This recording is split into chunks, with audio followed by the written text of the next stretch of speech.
Hello, everyone, and welcome to episode number 21 of the unofficial Rogue Company podcast, BROGUECAST. I'm here with Cole Reed.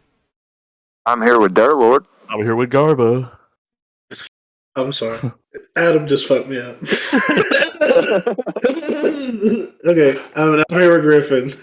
And this is the Rogue Company podcast, bringing you all the news that you need to know. And we are going to start off here with an update on Rogue Company. So this was posted on the Rogue Company website on March the 16th. And I'm going to go through this real quick and we'll talk about it. Hello, I'm Dale Flowers, the recently appointed executive producer of Rogue Company. Some of you may have already seen me around Reddit or Discord as Xienen, trying to track down some of Rogue Company's biggest technical issues and even successfully resolving them from time to time. I know that year 2 has run up against some challenges, and the first 2 updates having some major issues marring the overall gameplay experience. While we've worked quickly to resolve those issues, that isn't good enough for us, and we'll continue to strive to discover and address issues before Rogue Company updates get into your hands. Reading your feedback regarding our Rambo King Cobra update, I've seen responses regarding our Rogue Company mobile project suggesting it has impacted our release quality. While that would be a convenient scapegoat for us to use, it's simply not true, as a separate team is working on Rogue Company Mobile. The core Rogue Company team you've come to love, or sometimes be frustrated with, is still intact and focused on bringing you the best third-person shooting experience on the market. With that out of the way, that leaves us with the glaring question. What is the point of Project Saint if the updates are mired in new bugs? While we are knocking out bugs with Project Saint, we have also focused on bringing quality of life and gameplay enhancements to you during this initiative. As with any piece of software, changing anything has a chance of introducing new bugs, and we believe it's worth it to address some long-standing requests you have all had. Finally, let me address the elephant in the room, server issues. This one is near and dear to me because I've personally spent hundreds of hours investigating these issues since they became a top priority with the Season 3 update last year. Unfortunately, despite all of our efforts, we are yet to find an exact cause of the rise in players experiencing server issues. We have performed thousands of tests ourselves and hundreds of tests with members of the community to no avail. Fortunately, we recently began working with a user on Discord who has been experiencing this problem in nearly every match, and I feel like we're finally getting close to understanding what is happening. While I wish we could commit to a definitive timeline for this resolution, this has stretched my ability to debug issues to a level I've rarely experienced in my nearly 2 decades of game development. For those who have patiently stuck with us, the entire team is grateful for your support. We strive to bring you the best gameplay experience possible, and we couldn't do it without you. So please continue to give us your feedback, especially around Project Saint initiatives, which we believe will bring Rogue Company to the next level. Dale Flowers, executive producer, Rogue Company. So we get a nice little write-up here from the newly appointed executive producer of Rogue Company, Mr. Dale Flowers, right? Uh-huh.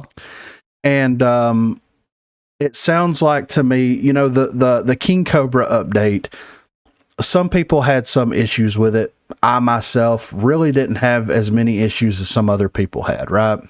Mm-hmm. But it's good to have someone that is like that high up on the totem pole actually kind of being someone to spearhead a lot of this stuff, right? And I'm okay with that. And going through some of his work that he's been doing here, he was a game programmer from in 2003, 2004.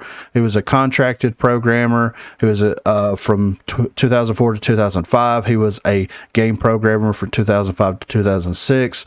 Then from 2006 to 2007. Then a senior programmer at Tripwire Entertainment, or Interactive here, at March 2000 to November of 2011. He was a team lead at Zim.LLC from 2011 to 2013, senior software engineer at Meta Moki Incorporated from 2013 to 2014, owner and technical director of Greater Good Games from 2009 until 2014, then an independent contractor from 2013 to 2014. He worked for the Weather Channel. He was developing the app. Yeah, senior software engineer for iOS from 2015 to 2016.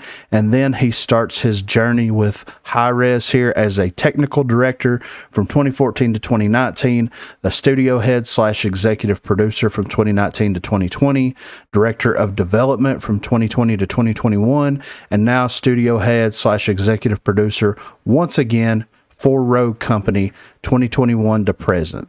So he was the studio head / executive producer of Paladins. Yep. And now he's transitioned over into Rogue Company. Pretty good spread there. He's got some stuff under his belt. It's nice to get that transparency again. Yeah, absolutely. Right. I know that we've been missing since. Yeah. For a while, Yeah.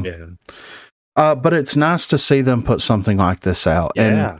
And I really, really hope that they're going to stick to their guns on this model here. Well, Bell Flowers is on it, dude. Yeah, right. And I mean, I don't know who the executive producer for Rogue was prior to Dell stepping into that position, but congratulations on the promotion. And I'm excited to see some things come, because Xienen has been part of some of the fireside chats. He's been on some of the live stream stuff. So he's been putting himself out there quite a bit the last couple of months, Oh, yeah, that's him. Okay. Yeah. Well, dude, when they're talking about they're having a hard time recreating it on their end, like maybe it's not on your end. Like, yeah, who do you have your servers with? You know what I mean? Yeah, exactly. Right. Like, if it's not on your end and you can't recreate it, are you playing all that in house? Yeah. And what kind of data is the server holder giving you? Oh yeah. You see what I mean? 'Cause usually that's behind a paywall. Yeah. So you So, pay for that. and I mean, if that Might be what the ads are for. yeah, exactly. Right. It was a joke. But yeah, I wanted to just kind of put this out there because, like, we've seen Minnie take huge strides with what she's been able to do, listening to the community, reporting that feedback back to the development team. It seems that she's been working very closely with Dell Flowers or Xienen because, their interaction, the way that they speak to one another whenever they're doing like a fireside chat or something like that, you can tell that they have a pretty good relationship there. Yeah. So, and that's a great thing because, I mean, you're delivering a product to us and you want as much valid information from the community as humanly possible. Someone has to filter all that, and Minnie is definitely doing a pretty decent job filtering all that stuff to the development team. So I think that they've got a good system set up here, Yeah. Dude, that's probably one of the reasons why he made a statement. It might have something to do with her where she's like, why don't you?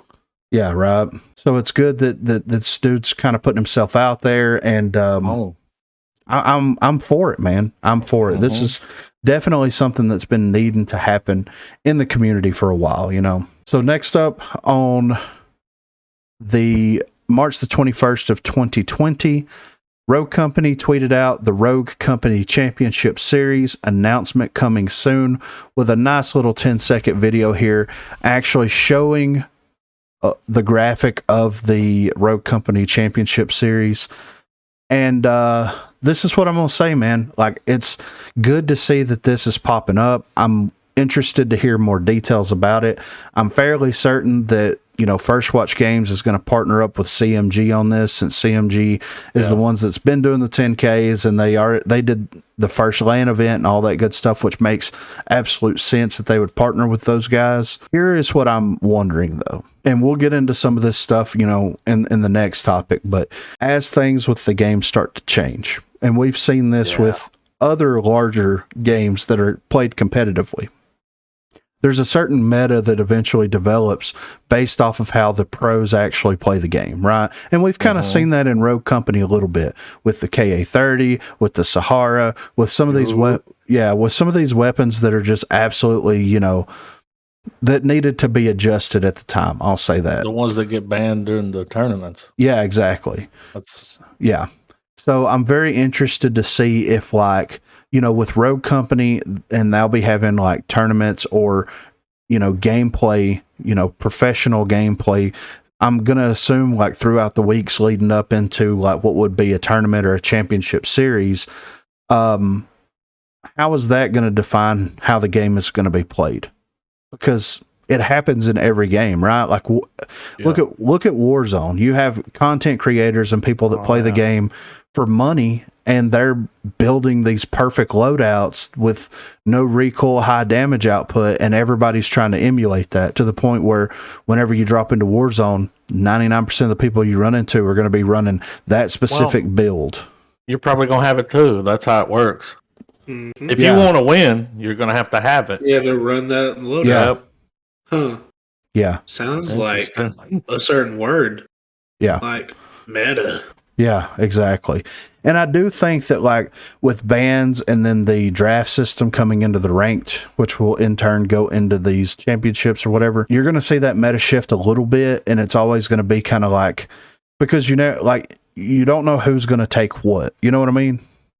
And, like, once you pick a certain character, they're going to be out. And, of course, if you ban that character, they're going to be out. So I think that the quote-unquote meta for Rogue Company is going to be much more of a broader thing than something like Warzone. Yeah. But it's still probably going to exist to some degree, you know? Sure. There's always going to be that gun. Yeah, no question. Yeah. Like, when they do the whole, like, loading in screen and they go to select the characters, are we going to be able to see the characters get selected? I think it'll just go red on yours, like you can't pick it. So we still won't be able to see, like, the enemy team. Well, but they'll start as that, Well, you'll know some of them because you can't pick them.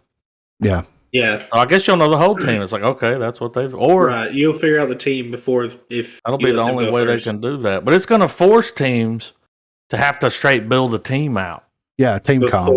Like pick someone. All right, this guy's tanky, so I can get a Lancer and go in behind him, and he can take damage, and I. Yeah. Well, some people do that anyway because they only do, but it's going to be harder. Such a big difference. Yeah, I mean, especially in certain maps, you're going to want to run certain characters. Yeah, exactly. With the way we were playing on there, it was, You can still run Scorch on Factory. Oh, hell yeah. Yeah, right. That's all that matters.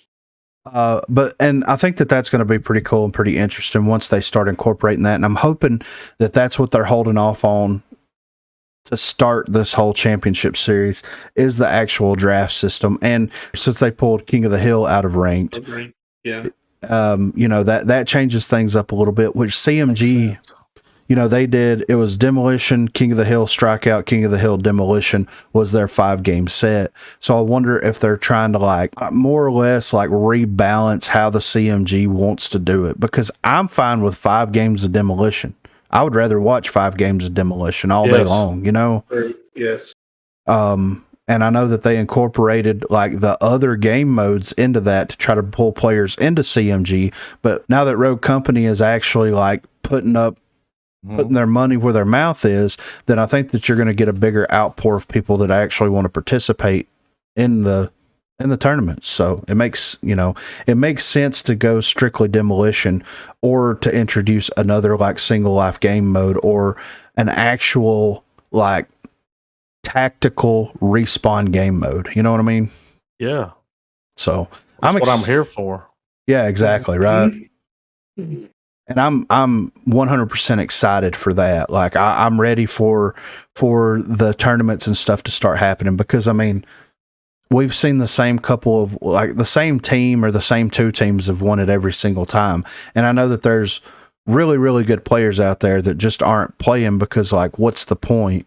Now they have a point to play, you know? So the big meat and taters of this here broadcast is the Covert Ops update.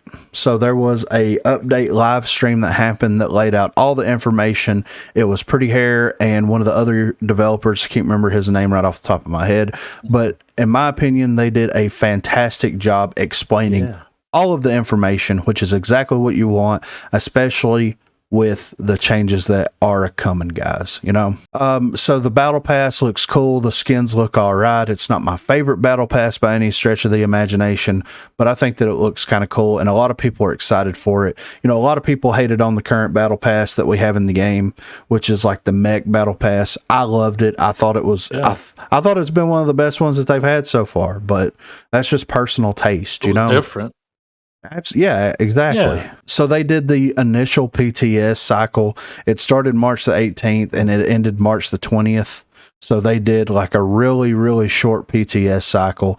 And of course, the goals in the PTS was to test out the rogue and perk changes, the new shop features, and the new battle pass itself, which I don't know how you're going to test the battle pass out when they don't give you the money. Nothing. Yeah, you can't purchase it, so I don't understand. I think some people can though. You'll see like devs and possibly content creators. Oh yeah, content creators that always have stuff unlocked, and it's like, okay, but yeah, could let everybody do that. I mean, yeah, I know, right? And that is one big thing that they did mention in the update show that I don't think is here. They're trying to figure out a way to get PTS on console. Hate it. Well, yeah, yeah. Because we tried to get on there. We did. We just sat there and nothing. Yeah, I tried. I think people get on there and play together, and that's the. Yeah, they're doing custom matches and stuff. Yeah. Which is, I understand. Because they can't get in a match. Yeah, it's a bummer. What else are they supposed to do? Yeah, right. So, but here are the biggest changes here. So they are changing the rogue perk loadouts. They're increasing it from 6 to 8, and then we'll get into the perks in just a second as to why they're doing it. The way that they laid this out is kind of weird, but we'll go through it. It's weird.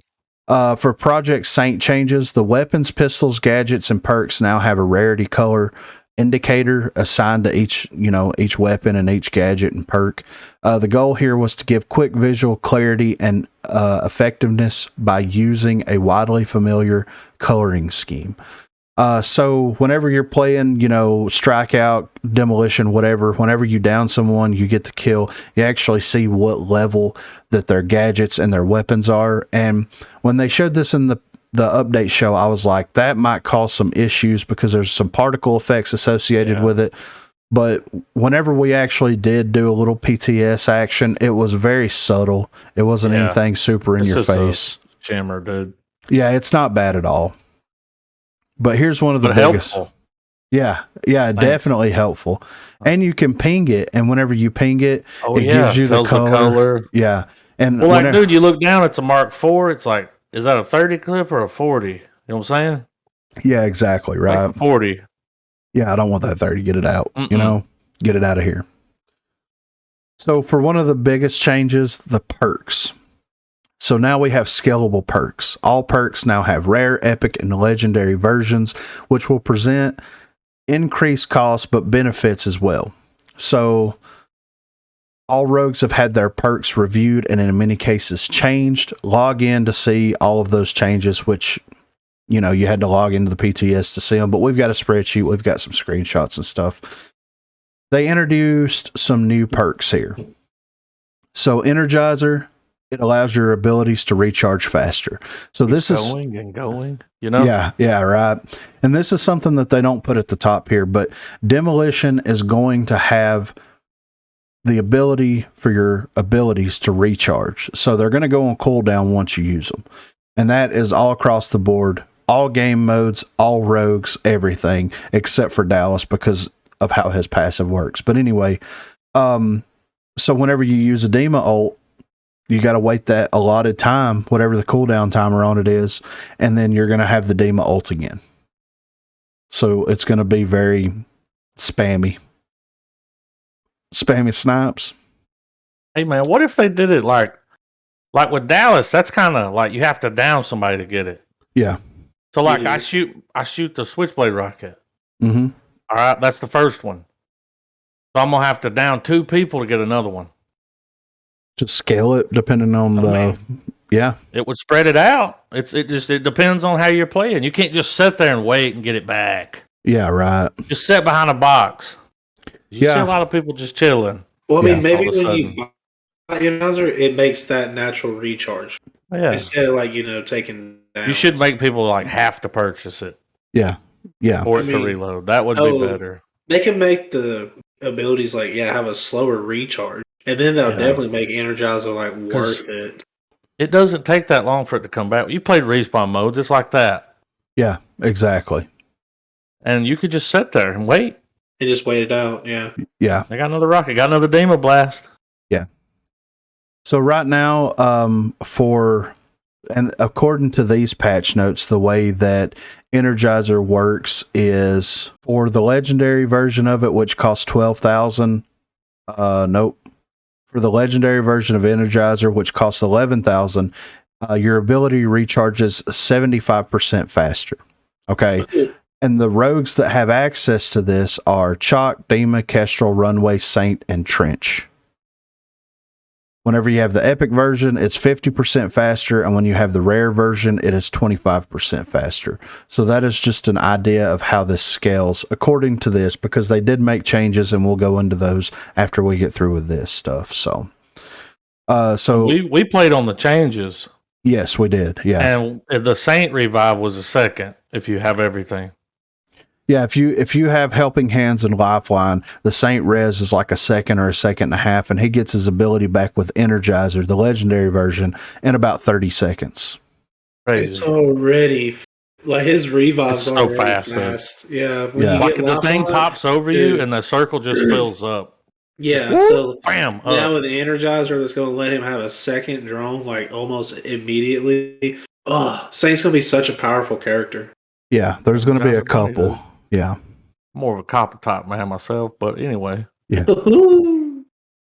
So they're adding another new perk called Gunsmith. This increases your magazine size and fall off ranges for your weapons. Volatile, which increases the potency of damage over time effects. They changed Shredder rounds a little bit, so Shredder rounds now deals bonus damage to armored targets, and it no longer increases your ammo. Crack Shot is now available in all core modes. Bulletproof is now available. Restock is now available. Tracker has been renamed to Spotter, and it is available.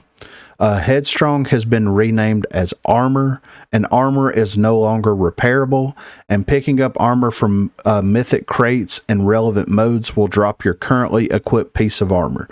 So before, like in Battlezone, armor would stack. Now it's no longer going to do that. Cloaked has been removed completely. Cloaked is no longer a perk. Toughen Up has now been combined with Tenacity, so Tenacity is going to deny explosive damage and melee thrown damage. And melee damage. So melee damage in general. Bounce Back specifically in Battlezone increases healing received from all other sources since there is no health regeneration in this mode. And mythic perks in applicable modes for rogues have been changed. So that is the perk changes. So we do get a couple of very interesting perks here. Crackshot, Bulletproof, and Restock. So Crackshot is going to increase headshot damage. Bulletproof is going to take a percentage less damage to body shots. And what was the other one? Another percentage. Yeah. Restock. All right, so here's what Restock does. Eliminations and downs reloads your currently equipped weapon, restores ammunition, and drops a supply kit. Yeah. So I saw that when I was running Switchblade. Yeah. So it's I bought it, and there were just supply kits everywhere. Yeah. So it's resupply and replenish put into one perk, basically. Is what that is. So wow. So those are the perk changes. They did make some major perk changes in the next PTS, so we'll go into those here in just a minute. But it's very interesting how the perk system is laid out because, like, you know, the rogues that have access to certain perks, let's just take one at random. So Armor, for example. You know, you have the rare version of it. You know, Dallas, Demon, Mac, Runway, Talon, and Fixer has the rare version of Armor, which is 25. The epic version, which is 50 armor, is Cannon, Glimpse, Saint, and Scorch. And then legendary armor is Anvil and Trench. And that's it's 75 armor. It's non-repairable armor, but that is that's an explosive. It's 2 bullets from Dallas is what it is. But yeah, right. It's cool that they gave that to Trench. Yeah, I know, right? That's cool. Yeah, I like that a lot. Because when you use his gun, it's risky. Yeah, for sure. So that's a big payoff for him, turtling in. Turtle Man, dude. Yeah. Yeah. So on the perk changes, with them having different rarities associated with them, different values, and then also different, benefits to them depending on what it is. What do you guys think about those changes? You're going to have 8 now instead of 6, and it's going to allow you to do different things that are kind of rogue specific. I mean, I think the new perk system is going to be pretty cool because, like, I mean, Energizer would be cool for some characters, like you said. Dima has it. Trench would be super good for this. I mean, and then like Voltile, like it's good for other characters that have like the increased potency effects. I don't know. I just like a lot of the new perks. I don't know about Spotter being changed from Tracker. Tracker should just remain.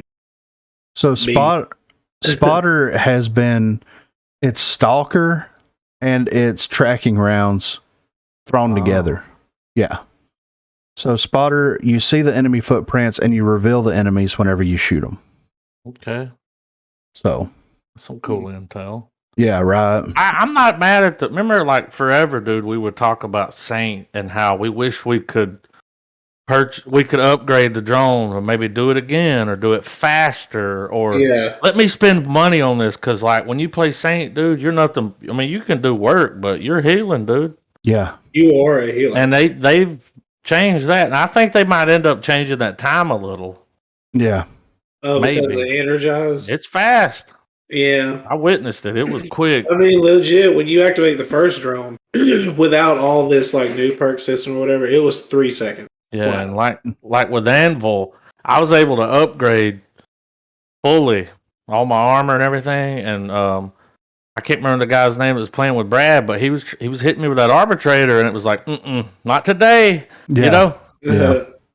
I was able to fight him off, and it was like, okay. Yeah. Anvil's tanky. Well, what I like about this system, and this is something that I kind of noticed whenever I was like running around in bot matches and stuff on the PTS, and I played Saint on the bot matches. So with them having 8 perks now, and you have a certain amount of perks that's kind of been set aside specifically for the healing benefits, and then you have certain perks set aside for him to be a little bit more aggressive. So these are the perks that Saint has access to. He's got resupply, bounce back, lifeline, tracker rounds, crack shot, armor, helping hands, and energize, right? So essentially, you can play Saint in 2 different ways here.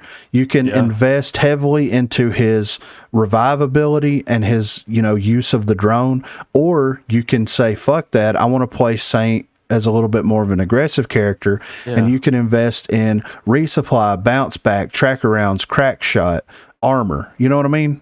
Yeah, and you can do that because they're raising the price on healing. Exactly. People are going to be healing more, dude. Yeah, exactly. And we talked about that. We've needed that for a long time. Yeah, for sure. Give them a reason to do it because they're not healing you to get you up. It's like that's 1,500. Yeah, right.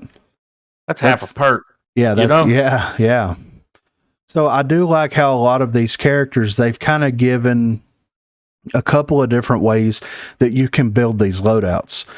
So like when I played Saint, for example, normally I'll go in, I'll buy the weapon, and I'll buy a gadget, right? Yeah. Whether it's smoke grenade or C4, whatever. But I found myself shying away from buying a gadget and either saving or buying a perk because I'm the healer on the team. To me, it makes more sense to buy helping hands, or lifeline right out of the gate, since I'm going to get that drone back, since I'm going to have more opportunities to be able to actually use the drone. I'm going to commit to more of a healer role as opposed to being Saint, which is a very well-rounded character in almost every situation, And I like that a lot. It does give different ways to play the rogues. And this is something that we talked about with Glitch a little bit, how they kind of, them changing Glitch up the way that they did kind of stripped away the ability to play them in several different ways. But this perk system, in my opinion, opens it up for a lot of different rogues to be played in a lot of different ways. It sucks that Glitch got the fucking axe, but at least they're opening it up for other characters, So next up, this is a change that I'm probably more excited for than the actual perk changes. It's the speed and toughness system. And this is the write-up that they gave about it. So you've been hearing a lot about rogue identity lately from us, and this is another feature aiming to continue reinforcing that. We want our rogues to feel different and unique. Adding this speed/toughness system adds another layer of depth to their kits. another knob to balance with, and another factor to weigh when you're choosing your rogue.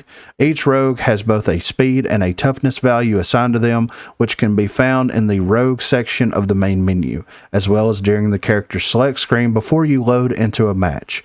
Both speed and toughness operate on a scale of 1 through 5 stars, with 1 being the slowest and least tough, and 5 being the fastest and toughest. Both stats scale in increments of 5. So for speed, the 1 pip or the 1 star is a 5% reduction in speed. The second pip is your baseline, what the rogues currently are in the live game right now, like in the year 2, season 1. 2. Yeah. 3 pips is a 5% increase to speed, 4 pips is a 10% increase to speed, and 5 pips is a 15% increase to speed. And then toughness, you take 5% more damage when you're at the first star. Baseline is 2, and then it scales up in 5% increments of basically damage reduction at that point. So if you have a 5-star rogue with toughness, Anvil, for example, he's going to take 15% less damage per shot. Per everything, I think. But he's slow as fuck. Yeah, he is very slow. We did it. It makes sense. Like, dude, imagine you drop in, you got an anvil, somebody next to you has a lancer. You don't want to run next to him, stomping around. Everybody could hear it. You want to get away from that. That's going to help with that. You'll be able to get away from it because you got running big time. And then when you put your ability in there with evade, you could just move. It's going to make you rethink for sure. Like it's cracked movement, but you're squishy as fuck. Yeah. So, like, Anvil would probably be best to just let people run up on him. He just, like, appear out of nowhere and just be like, surprise, tank it for the team. I got this. Let me tank this. I can at least get 2. Yeah. So the 2 stars is pretty much like all the characters, what we've been dealing with. That's how we've been running. The normal toughness. Okay. All right. That's easy system. Yeah. I understand. So some of the characters that I'll hit on real quick. So Anvil, Cannon, and Chalk are the only characters currently that have a 5 toughness. So they're going to get the 15% damage reduction on them.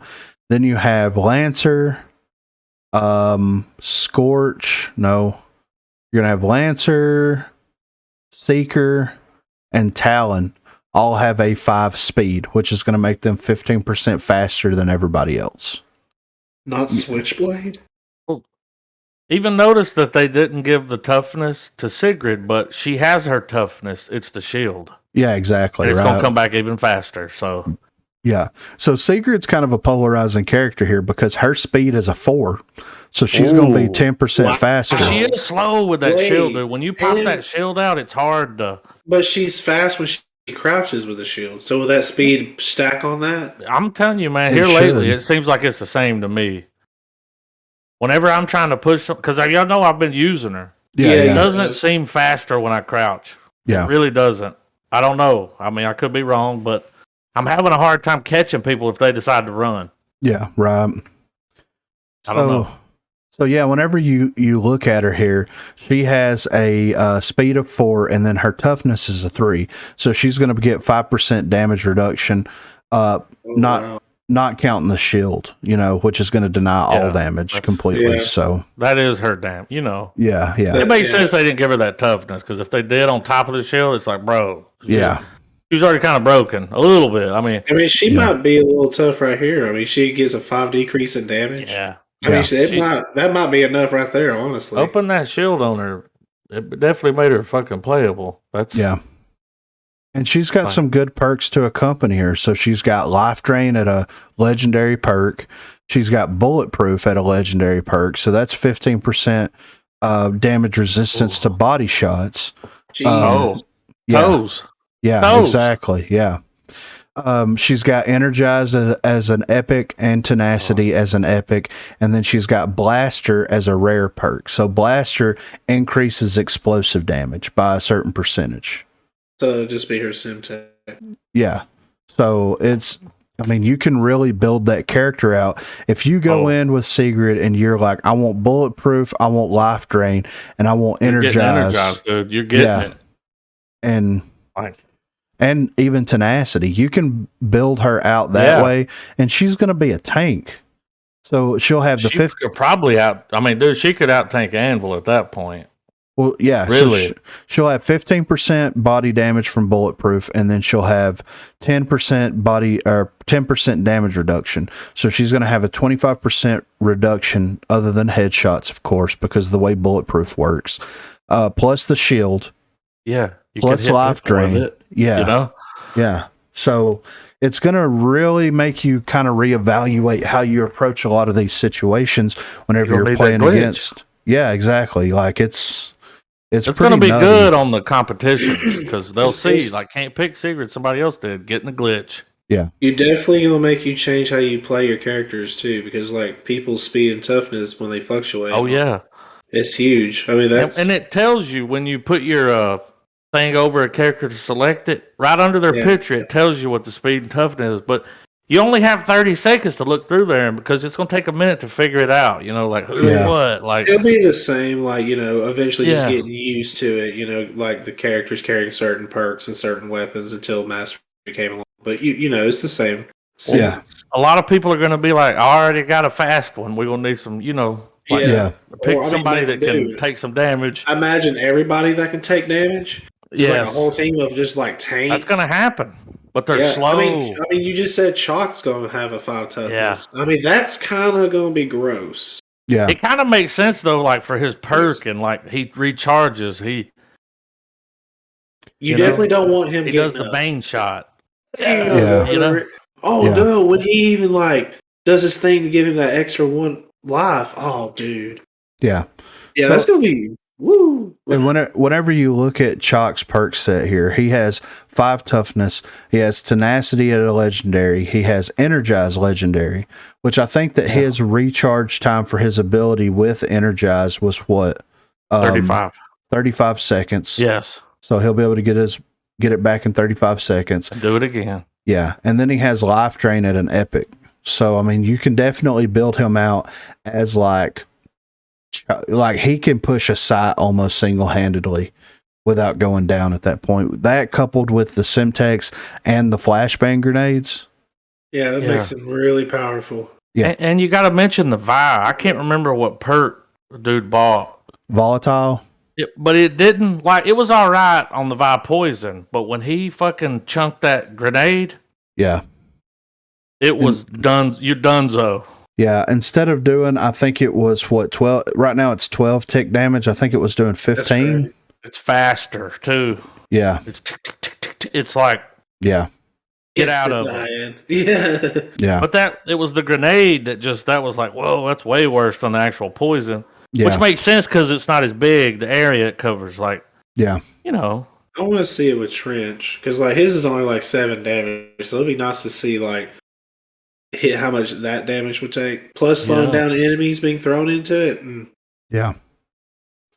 When you went, you did the little like the chef's kiss, chef kiss, baby. So I'm interested, man. It definitely feels like a tactical game is coming back with all this. It sounds really the pendulum swinging back in the other direction. Yeah, finally, right? Because his side didn't work. Yeah. So, and with the speed and toughness, like I said, this is the thing that I'm most excited about. And I do feel like if the speed and toughness system is successful, I really hope that they open that up and incorporate other things into characters' kits. Like because that idea that you had, I mean, you can. You already got speed and toughness, so why not? Yeah. Well, and I made a video about this earlier today about things that I'd like to see in it. And one thing I was talking about in the video was like accuracy, right? Or handling, weapon handling, because like the more you do, it could. Well, it'll be with the characters. Yeah. So think about it. Like Seeker's 17 years old, right? So, and then take someone like Trench, who's probably in his early 40s. Yeah. Or Anvil. Yeah. Which one of those two characters is going to be better at handling a weapon? You see what I mean? Yeah, or a former jackal, like the new guy with the spider, Umbra. Yeah. Umbra. He was out there on the front lines fighting. He's clearly going to handle a weapon better, right? Yeah, exactly. I mean, yeah. Not to mention being some kind of cyborg. So yeah, and another thing that I was kind of hinting around about in that video was like, we could get rid of some of these perks. We could have other perks introduced, but like bounce back, for example. Bounce work that into the characters. Exactly. You could have characters with different health regeneration. So like, let's say, you have one character at a 5-star and they start regenerating their health 15% faster. And then you have other characters like Anvil, for example. He's not going to, it's going to be 5 seconds longer. He takes more damage, so he has to go, he heals slower. Exactly. Right. Exactly. And it makes sense. You're giving their identities back. That's, yeah, right. And I think the same thing with Cloak too. Since Cloaked has already been removed, then why can't we have values for those for being revealed? Those sneaky Pringles. Exactly. So you know, Lancer can already, with her ability, get rid of being revealed and things like that. So she's kind of an outlier in that situation. But like, you would think Anvil, he's definitely going to be revealed way longer because he is just a giant character compared to some of the other characters. But look at someone like Scorch. Mm-hmm. Well, I mean, realistically, Scorch can get behind a telephone pole and be invisible. You know what I mean? Yeah.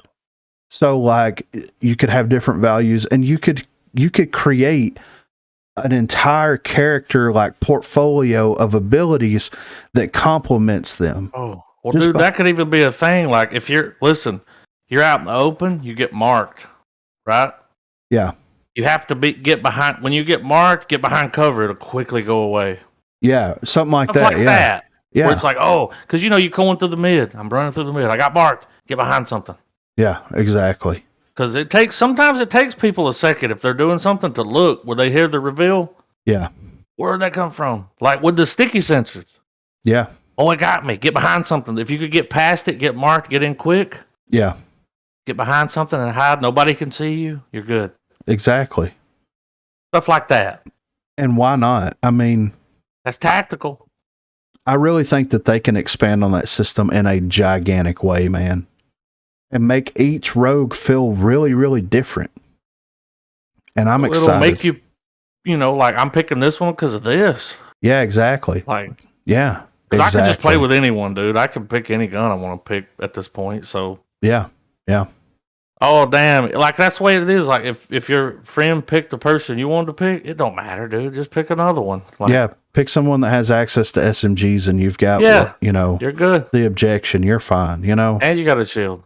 Yeah, exactly. So. But speaking of that, we do have one rogue change. So Glitch is the only character that got a rogue change here, and they changed his hack ability. So they reduced the duration of the hack effect on enemy players from 10 seconds down to 5 seconds. And I kind of have a feeling that the reason that they did this was because of the land and hack, right? Yeah.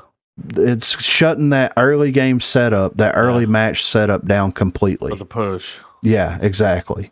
And you want to give them a little bit. You want to wait. Really, you want to wait as long as you do for a Dallas reveal. Yeah. Which side they going? Yeah. It's a gadget wiper. It is. It is. Whoop, everything's gone. Yeah. And then 5 seconds. I do feel like they're probably going to change that a little bit. They may make it 6 or 7.5 seconds, but like right now, whenever you get glitch hacked and like there's a lot of shit going on, it feels like you're hacked in a gunfight, forever. it's an eternity. Like, yeah. If you're in a situation where you're like, I wish I could do my shit. Yeah. It is long, but 5 seconds is. I feel that's too short. Yeah, and I've been on the receiving end of it, and I'm like, I don't know, man. All I know is I haven't played Glitch this whole season, and I mean, y'all say it's been a long time, but I didn't feel like the glitch thing was like messing me up that bad. Well, I mean, but in Demolition versus I know it's crucial, yeah. Well, but like if you're playing like Strikeout and it's a chaotic, like everybody's running around, and the glitch spawns in and he hacks everybody. So you've got Anvil Shield out, you've got all this stuff out. They hack it immediately as soon as they spawn. That makes sense for that, to get rid of all that shit. Yeah. That'd be pretty cool. It does. Though. Could you imagine seeing a glitch just like destroy everything in King of the Hill or Team Deathmatch? Yeah. And so with that, it's like whenever it's one of those balancing things where it's like if you're on the other side of the map with Sigrid and you're in a 1v1 or a 1v2 situation, or you're about to be in that situation, and you pull your shield out and you get hacked and you try to fall back to cover, you know what I mean? You can't throw a sticky grenade. Dude. Yeah, exactly. Yeah. Glitch is a shutdown for Sigrid. 100%. So witnessed it. Like it's and I think that's where a lot of that comes into play. Well, I wish they'd meet in the middle. Go between the 5 and the 10. Meet in the middle, dude. 5 is pretty fast. That's what I'm saying. Let's just try 7.5 first. Something. See how that feels, you know. That's probably what they'll do. They'll go down there and everybody be like, it's too short. And they'll be like, well, put it in the middle. And then they're like, that's fine. Yeah. I'm not even mad at where it's at, really. No, that's what I'm saying. It makes him, it makes him like worth it. Yeah, dude. Yeah, right. And why would you pick him? Yeah, exactly. Somebody else and do something else like. And I know it gets rid of like the whole like he's like the walking sonar pretty much or radar, but like it's also like helps out like he's not in the facility if he activates it. Yeah, I still don't know where. Yeah, because like I've done it, I do it, I've done it. Yeah, like he'll go off. Oh yeah, I always remember. Oh, I'll go look for him, even though he may be at the other side of the map. Yeah, and I do it every time. And like to be honest, with that change, it's kind of made him powerful because people are still. You panic, man. Yeah, you do. You could be here. He could be right up my. He could be sniffing me, Yeah. Or he could be on the other side of the map. Yeah, right. So I think that they may roll that back just a little bit, but that was the only rogue change that they introduced here. But they did do some gadget changes and some weapon changes. So for the sticky sensor, they reduced the max deployable count from 3 to 2. This is for respawn modes because people would just cover the map in sticky sensors and they wouldn't despawn correctly, which is a problem, but it is what it is. I mean, trip mines are the same way, right? Yeah, exactly. Yeah. So well, how come that's not on here? I think they've already done that one. Oh, I think they did that in the last update. And then clusters. Yeah, right. It may not work. I don't know. The cluster smoke, it now deploys the cluster faster, and they removed unintentional slow effect off of the level 2 upgrade. I didn't even know that was. Yeah, I didn't even know. During the update show, they said that it would slow Fixer down. That's what they said. I don't know if it wasn't me because I would just be in it like I can't say shit. Like just when you get hit with smoke, dude, I don't know what's up or what's down. Like right. Am I behind cover? I hope so. I just try to go to a wall. You stop moving. You're like, okay, I'm at a wall. I'm at a wall. Yeah, he can see me. There's a big like red thing around me. Just like shoot. Yeah. Right. Scary. But it makes sense they do that because that pop smoke's cool. Yeah. So for the weapon changes, the LR-15 full body, the headshot damage has been increased from 150 to 180, and the level 3 upgrade now increases headshot damage to 210. Ooh. For the tier, the headshot damage has been increased from 125 to 165, and the level 3 upgrade now increases headshot damage to 190. The devotion headshot damage has been reduced from 84 down to 78. Whenever Dallas has, the devotion with crack shot, he was able to like just one tap everybody. So they had to go in there and adjust the headshot damage on that. It's still deadly. Yeah. Yeah. And the pistol. Yeah. So the arbitrator range has been reduced by 2 meters, and the damage at long ranges has been reduced. So this is going to make the arbitrator, it's going to bring it back in line with where it was, not like pre-buff, like pre-major buff, but it's going to bring it in line with the rest of the shotguns in a big way. Well, what's crazy, man, is even I picked it up and did something with it. Yeah. I saw it sitting there and grabbed it, and it felt good. Yeah, right. It feels balanced now. It felt good. Yeah. Yeah. Like it was hitting.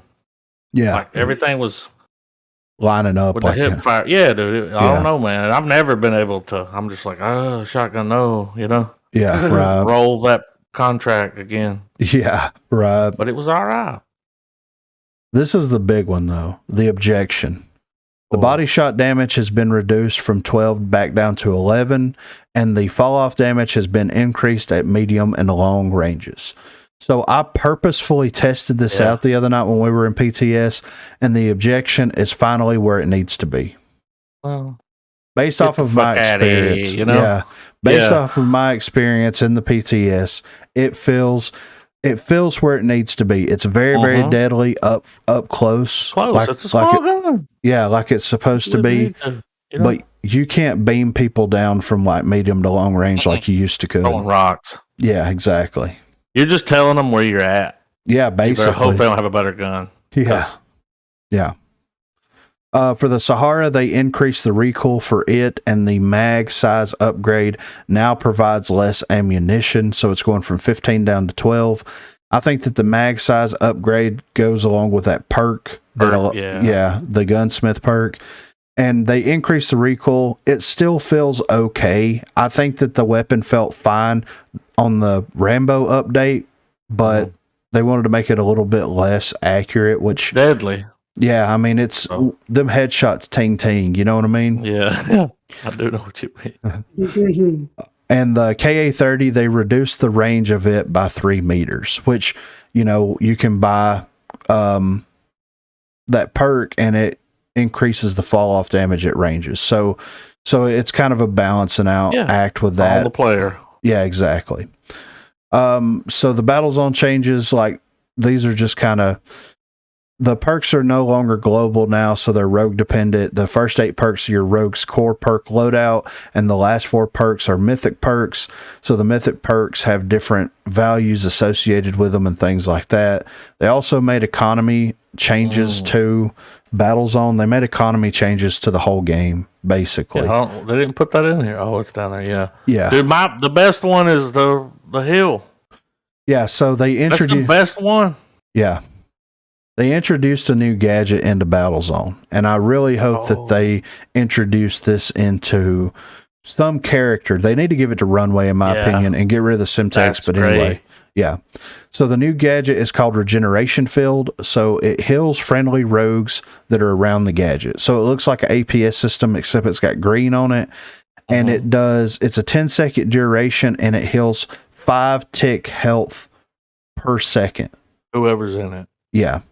And the level 1 upgrade increases the duration by 5 seconds, which, allows it to be a 15-second duration. And the level 2 upgrade increases the gadget count by 1. And then if you deploy both of them close together and you stand in that crossover, they both heal you at the same time. Back them. So this is a gadget that I would really, really like to see brought over into the live game. That's pretty fucking tactical, dude. Yeah, for sure, right? When I saw it, I was like, man, I'm so excited because I was thinking of so many times where we were fucked and just behind cover and the whole team, and it's like, dude, you can throw that thing down and stand up behind cover and try to take people out, and it's healing you. Yeah, exactly. And I was like, they need to put it in everything. Yeah. So, crossboard. I know it says heals friendly rogues around the gadget, so an opponent can't run into your regeneration. They're not going to get any heal. But they can have a regeneration. They can. They could also have a glitch and hack your regeneration field when you throw it out. I'm sure it makes a noise. Yeah. I'm sure it does. Yeah. It's going to make some kind. It's going to be like, everybody healed. It's like, why are you killing everybody? We're doing this. Like, right. Shut up. Yeah. I would really like to see them get rid of the Simtexes with Runway and give her that. That coupled with her ability, it would make her a great support, in my opinion. Yeah. I might pick her. Yeah, right. You know what I'm saying? Yeah. They also reworked the gadget system specifically for Battlezone. So, there's 4 different classes now: Breacher, Duelist, Defender, and Support. And each one of those classes have access to those gadgets whenever you load into Battlezone. So Demolition, Demolition All abilities now recharge. We've already went over that. Now you start with your primary weapon, except for in ranked. So whenever you start the match, you have whatever favorite weapon that you have assigned to that character. You start with it. You don't have to purchase it any longer. And because of that, they had to do economy changes for that. So instead of starting with 13K where you could purchase your weapon, they dropped it down to 5K. And then it scales, the rest of it scales based off of that. So the winning bonus, they increased by 1,000. The lose bonus for the first round, they increased it by 1,000. For the lose bonus for the second round, they increased it by 1,000. The lose bonus for the third round, they increased it by 1,000. They increased the down cash. So instead of getting 1,000, you get 1,500. The assists, 50 to 1,000, which is like a gigantic change. Yeah, we made for it, assists. Yeah, right. And revives, about to get rich. Yeah. And for revives, you get 1,500 now instead of 1,000, which they recently buffed the revive cash. I think it was in the Rambo update, I believe. And then they did the same thing with Strikeout and Team Deathmatch. They had to adjust the economy for the perks and for starting with your primary weapons. And for ranked, they removed King of the Hill. And Meltdown has been added into the ranked map rotation. So, like, at this time last year, they introduced Mac. It was around this time last year. They introduced Mac. They introduced the TTK changes. That didn't go over well. So, and then it took another year to get us here. Yeah, exactly. Yeah, right. Well, I was thinking about earlier when we were talking about stuff like back then, the way they did it, they were just like, everybody's just going to kill faster. Yeah. And that was terrible. Yeah, exactly. And, to do that the right way, which is what we're looking at. You got to go in and rework everything. The characters, everything. They had to spend the time, and we talked about it, man. Yeah. And here it is. They did it. The right way. I was going to say, I don't know if it's the right way. It's still like up in the air, but it's definitely a great Pretty Hair direction. said this. Great direction. Pretty Hair said this. Like, they're trying to be cool and come in with the transparency. Like, we're going to do this. And he also said, he was like, just because we put something in the game, like, doesn't mean it can't be removed or changed. Like, just let us know you don't like it. It's okay. Well, but before they would just leave it in and people had to be like pitchforks, Well, I mean, that statement he made anyway, like, eventually people are going to leave because, like, of course, they're going to complain so many times. Right. Well, and that's where I think that the developers have learned from their mistakes, right? So you introduce the TTK, people don't like it, you take the TTK out, the people that did like it complain about them taking it out, right? So you're a loser. Those are usually the ones that leave. Yeah, it's a loss either way according to the developers at that point. But what they're trying to do with this, and this is going to transition into the next update notes here for the PTS, they're listening to feedback from the community based off of the PTS feedback. They've made changes, and we'll go into those changes here in just a second. Fast. Yeah, exactly. This was like 2 days. This was the fastest. Yeah. It might have something to do with them adding more content creators because now they actually have enough people to go there and play. Yeah, exactly. Right. You know what I mean? Yeah. So, and I really think that first week that they released the Covert Ops update, they're definitely going to be, as a community or as developers, keeping their ear as close to the ground as humanly possible, because I think that they learned pulling it out too fast was not a good move because you pissed off one side or the other. Leaving it in didn't work because you pissed off one side or the other. Let's do the work. Let's put the time in to make the changes that feel good, that makes the game feel good, as opposed to just let's just do a knee-jerk reaction to all this response that we're getting. And I mean, I have to applaud them for that. They're mad at it. They're approaching it in a very professional way. It took a year. Yeah. It took almost 2 years to get there. But they're approaching it in a very professional way to where, like, we understand, like the Mythic Crate thing, right? The Mythic Crates were introduced with no context as to what else is coming with the update. Yeah, they didn't tell us none of this other stuff. Yeah, and they even admitted it on that live stream. They said we should have expanded and presented more information. We were trying to to show you guys something to get you hyped for the update show. The information wasn't conveyed correctly because you didn't have all of the information that was going into it. Therefore, we took the mythic crates out. Now they may reintroduce them into the future, but it would make sense with this rework. You know? Yeah. So they really learned from their mistakes, and they learned from that one in a big way. And you could tell whenever they did the fireside chat, Pretty Hair was not happy. And I think I've never seen Pretty Hair that upset. And here's what I think that he might have come out and said, like, look, guys, if we tell people we're putting mythic crates in all the core modes without any context, these people are going to lose their minds. And that's exactly what happened. So exactly what happened. Yeah. So, but yes, on March the 22nd, they relaunched the PTS. It actually went back up on the 23rd, I believe, because they said it was going to weird. It didn't go up when they say that it was going to go up, but they said it was going to go up on a Monday and Tuesday. Yeah, and it wasn't there. And then the next day, it was Wednesday. Yeah, exactly right. So they did a lot of balancing changes, and these are the balance change updates from those. So the first one I'm going to hit on is gadgets. They increased the base damage of trip mines to 120, but based off the feedback that they received, a lot of comments. They're not doing that. They're not doing the trip mine changes. A lot of comments that were like, Yeah. On top of that, it already does enough. Yeah. Literally drops people as soon as you come around the corner. Like, I don't understand.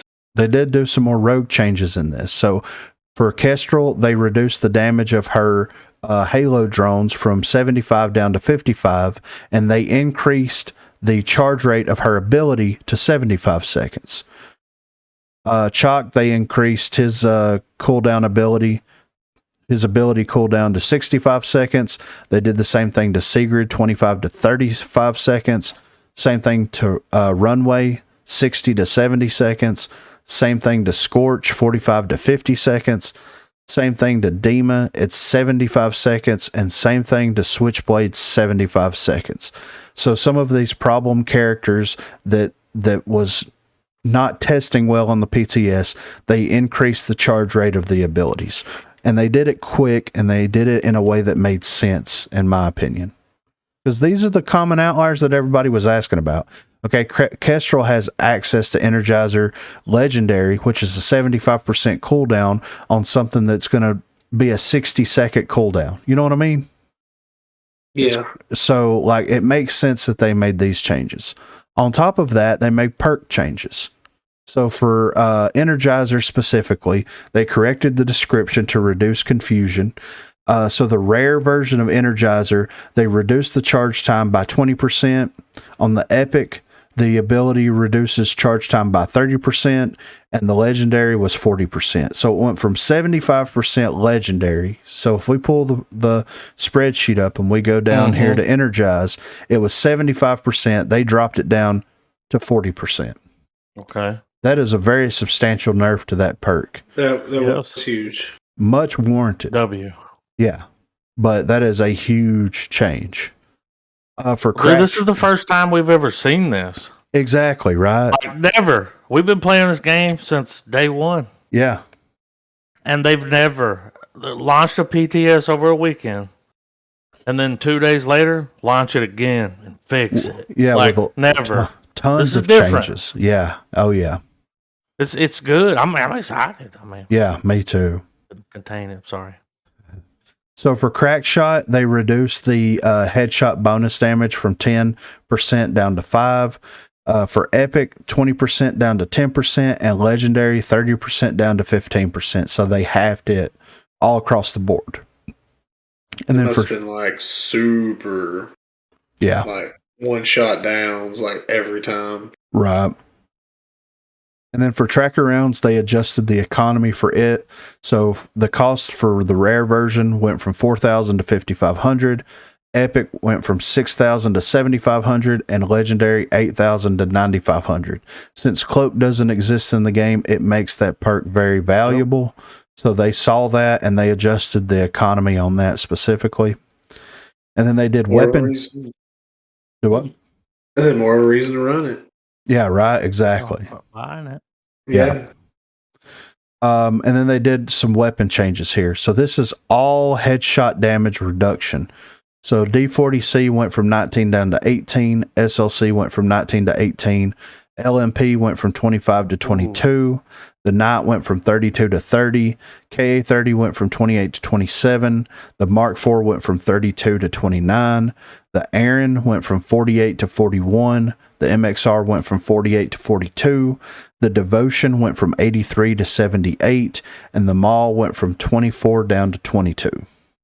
But when you look at that, man, you see that and it's like, okay, perks. I get it. Yeah, exactly. You have to. Yeah. It was too much. Yeah. I wouldn't even think for the armor, too. Because, I mean, the armor doesn't rebuild right now. Yeah, that's it. They can't rebuild. Yeah, they can't rebuild it. So why would you have extremely... Yeah. I mean, they got the other perks. Good. Yeah, I was about to say, it probably is a good balance. Like, it felt good, man. And that LMP, that didn't fuck nothing up. Believe me. You know? Yeah, right. You know I use that gun. Man. Yeah, I was about to say. I didn't fuck nothing up. I don't know how y'all not married yet. We're talking about it. But like you said, this is the first time that they've ever done a PTS, took the feedback, made major changes. And these are major changes to rogues, perks, and weapons all across the board. Then relaunched the PTS, took more feedback in, and then possibly extended the duration of the current battle pass, because it went from being it went from being 10 days until the next season starts to 17. Exactly. Oh yeah. So and I'm like, gracias, you know? Yeah. So, and they got to work in those changes. That's what it is. They're like, we got to make changes to the code, and it's like, God damn it, you know? Yeah. Well, and not only that, but it makes me wonder if they are going to do another, like a final PTS. They should. I think that they should too. Please. Absolutely. Because what's crazy, man, is you got Mini High Res coming out doing what she's been doing since she's been there. Yeah. We got Del Flowers showing up. And what a name, Del Flowers. I mean, Georgia boy. Yeah. And now we've run the PTS 2 days after. They've never done this. No, never. And I think it's, it's just starting to get good. Well, like if you stuck around, it's going to pay off. Exactly. And here's what I'll say about the situation. It really feels like, Minnie's been there for a year, right? Yep. And I feel like a lot of the feedback that she gathered from the community was that the community doesn't feel heard by the developers. And the developers don't see transparency that was promised. Exactly. At the beginning. And they don't feel like the developers are listening to the community and are just making these like changes completely out of the blue. They want to make. Yeah, exactly. And it feels like she really went back to the developers and was like, look, guys, the people that love and play the game and spend money on the game, they're going to leave the game if you guys don't do something very, very quickly. So let's get ahead of this. I know that y'all are like, the developers were planning for a huge update for the season 2 or the year 2 stuff, which is, this is what it is. And like them putting this much work and effort into it makes me really excited for the future of the game for the first time in a long time. Think about this, man. I think Hi-Res Mini just saved this game. I think she did. I think she did. Yeah. I really do. I mean, everything so far on this thing looks smooth. Well, all of the community stuff before it just wasn't making it to headquarters. Yeah. And now it is, because that's the person's job that's doing it. And they're doing their job. Yeah, exactly. Overall, the Covert Ops update looks like it is going to it's going to be the needle in the arm that Rogue Company has needed for a long time. It's going to be the jolt to the heart. You know what I mean? Yeah. Like, everybody clear? Yeah.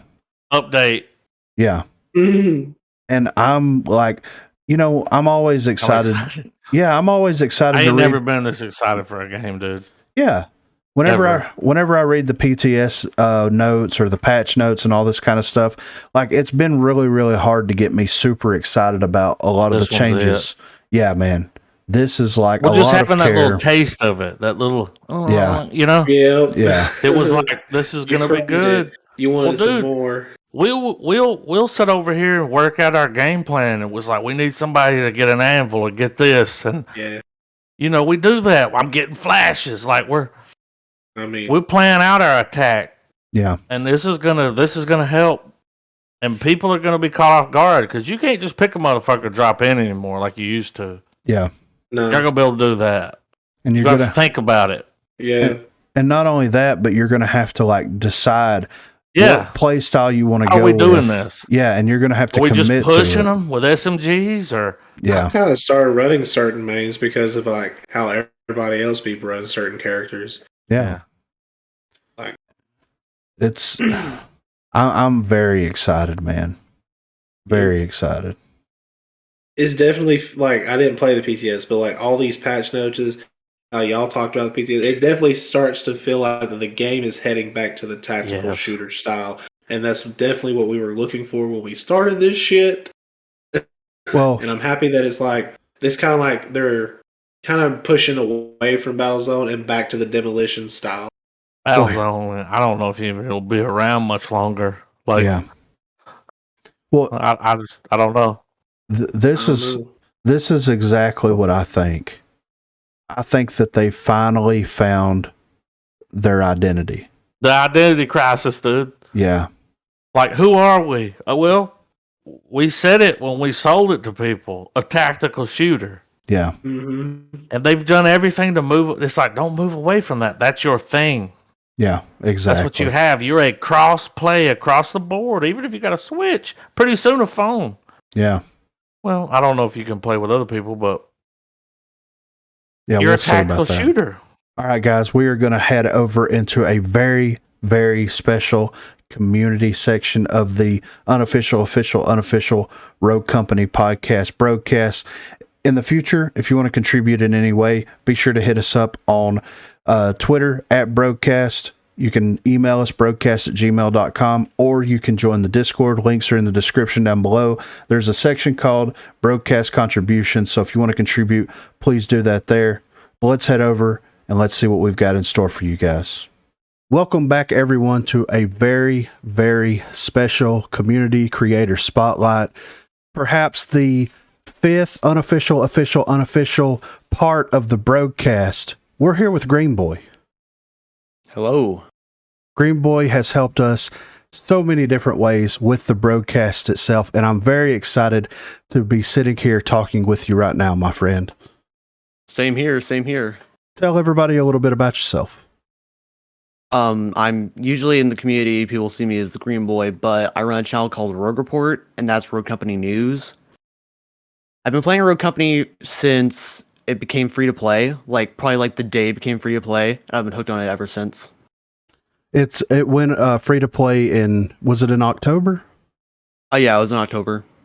October 1st, I think. Yeah. I remember when it went free to play because we all got into the closed beta or whatever you want to call it. And we were all super excited when the game actually went free to play for everybody so that we could, of course, bring more people into it, but just to kind of see what kind of influx there would initially be, you know? Yeah. Sadly, it seems the game's kind of fallen off after that. Yeah. I think player base wise. Yeah, I mean, there was a ton of hype right out of the gate, and then that hype has kind of slowly and more so kind of separated itself from Rogue Company, it seems. Yeah. But it is a niche game. It's a third-person tactical shooter, and in my experiences playing third-person shooters in the past, it is a little bit more of a smaller community when it comes to games like that. Yeah, it certainly is. Yeah. How many tactical shooters, how many third-person tactical shooters can you think of? I cannot think of a single third-person tactical shooter. I mean, I think there was maybe a couple on the 64. I guess you could kind of consider Metal Gear Solid a third-person tactical shooter, but not a multiplayer tactical shooter, you know? So I think it really existed in like a single player dynamic for until this game was released, I would say. But what made you originally want to start producing content for Rogue Company? I like making videos and video editing. I really wanted to contribute to the Rogue Company community, and help the community. Like when there's something new coming to the game, like I wanted to put it out there so that I do all the research and package it up into a video. Yeah, and the videos that you've been producing are excellent, great quality content. And if the people that are listening haven't been able to check it out, please go check it out. Give a sub over on the Rogue Report. The dedication, the fireside chats, the last couple have been like hours long, Yeah. And the amount of dedication that Greenboi pours into his craft is unparalleled, I would say. Yeah, I work really hard to try to have okay, I don't have anything Friday, right? I can just sit here and record, because one time I did have something Friday and my awesome dad recorded it for me. So yeah, that was awesome. That was a lifesaver, man. Like 100%. But whenever you sent me that, you're like, you even told me in the message, you're like, my dad recorded part of it. And I'm like, he's a saint, Yes. He's a saint, man. What kind of triggered that? Like, I want to start creating content for Rogue Company. What was kind of the inspiration? Well, I really loved Rogue Company. I think when I started making videos on my, Greenboi channel, which is like my channel, which I like. I did Minecraft stuff on there, but yeah, I started making Rogue Company videos after I got into Rogue Company. And then I was like, okay, gameplay is not really doing much for me. Like, I'm terrible at Rogue Company, although I love the game. I'm terrible at Rogue Company. I'm not gonna lie. So I decided to start making news content. Just decided to make a whole new channel for that. And I was just thinking of some names. I was like, Rogue Report. that sounds good. I like it. yeah. And just started making videos like that. Yeah, it really rolls off the tongue very nicely. Rogue Report. It sounds so official. You show up with the badge and with the pen and paper, and you're like, I'm here to take notes, people. I'm here to show up and show out, Yep. I mean, and I wouldn't say that you're terrible at the game. I think that you're a great player, and I have a ton of fun whenever we actually do get to play together, man. Yeah, it's just I made the Switch limitations, so it's like the hardware, because I play a Nintendo Switch. Right. It actually runs pretty well, like 40 FPS, but still. With saying that, the limitations for the Switch, whenever that last fireside chat went up, what was your reaction, your own personal reaction, whenever they opened strong with, we're going to focus the team on getting the issues with the Switch kind of resolved and to make it a more pleasant experience? Did you do a backflip when you heard that? As I said, I kind of saw it coming, because I was kind of the one leading those changes. I've been reporting them. I've been reporting these issues to me a lot. I think me and the other person in the Discord, I think it's Victoria. I'm correct. I hope Vanessa? I didn't butcher her name. Vanessa. Yeah. Yes. We have been the leading people in trying to get the Switch issues fixed.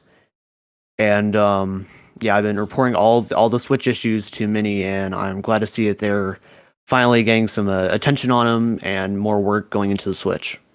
Yeah, man. And when I heard that, like, opening up, I was like, thank God, man, because I don't play on Switch. Of course, I play on PC, but I do have a Switch. So if I want to have that experience, I have the capability of having that experience.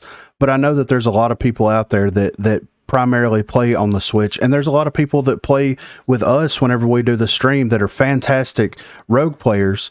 They're just kind of crippled by the hardware limitations, and the way that it seems is it's kind of a married effect here, where it's the limitations of the Switch and then maybe some of the performance issues that the game has internally that can be ironed out and make that marriage work a little bit better between one another.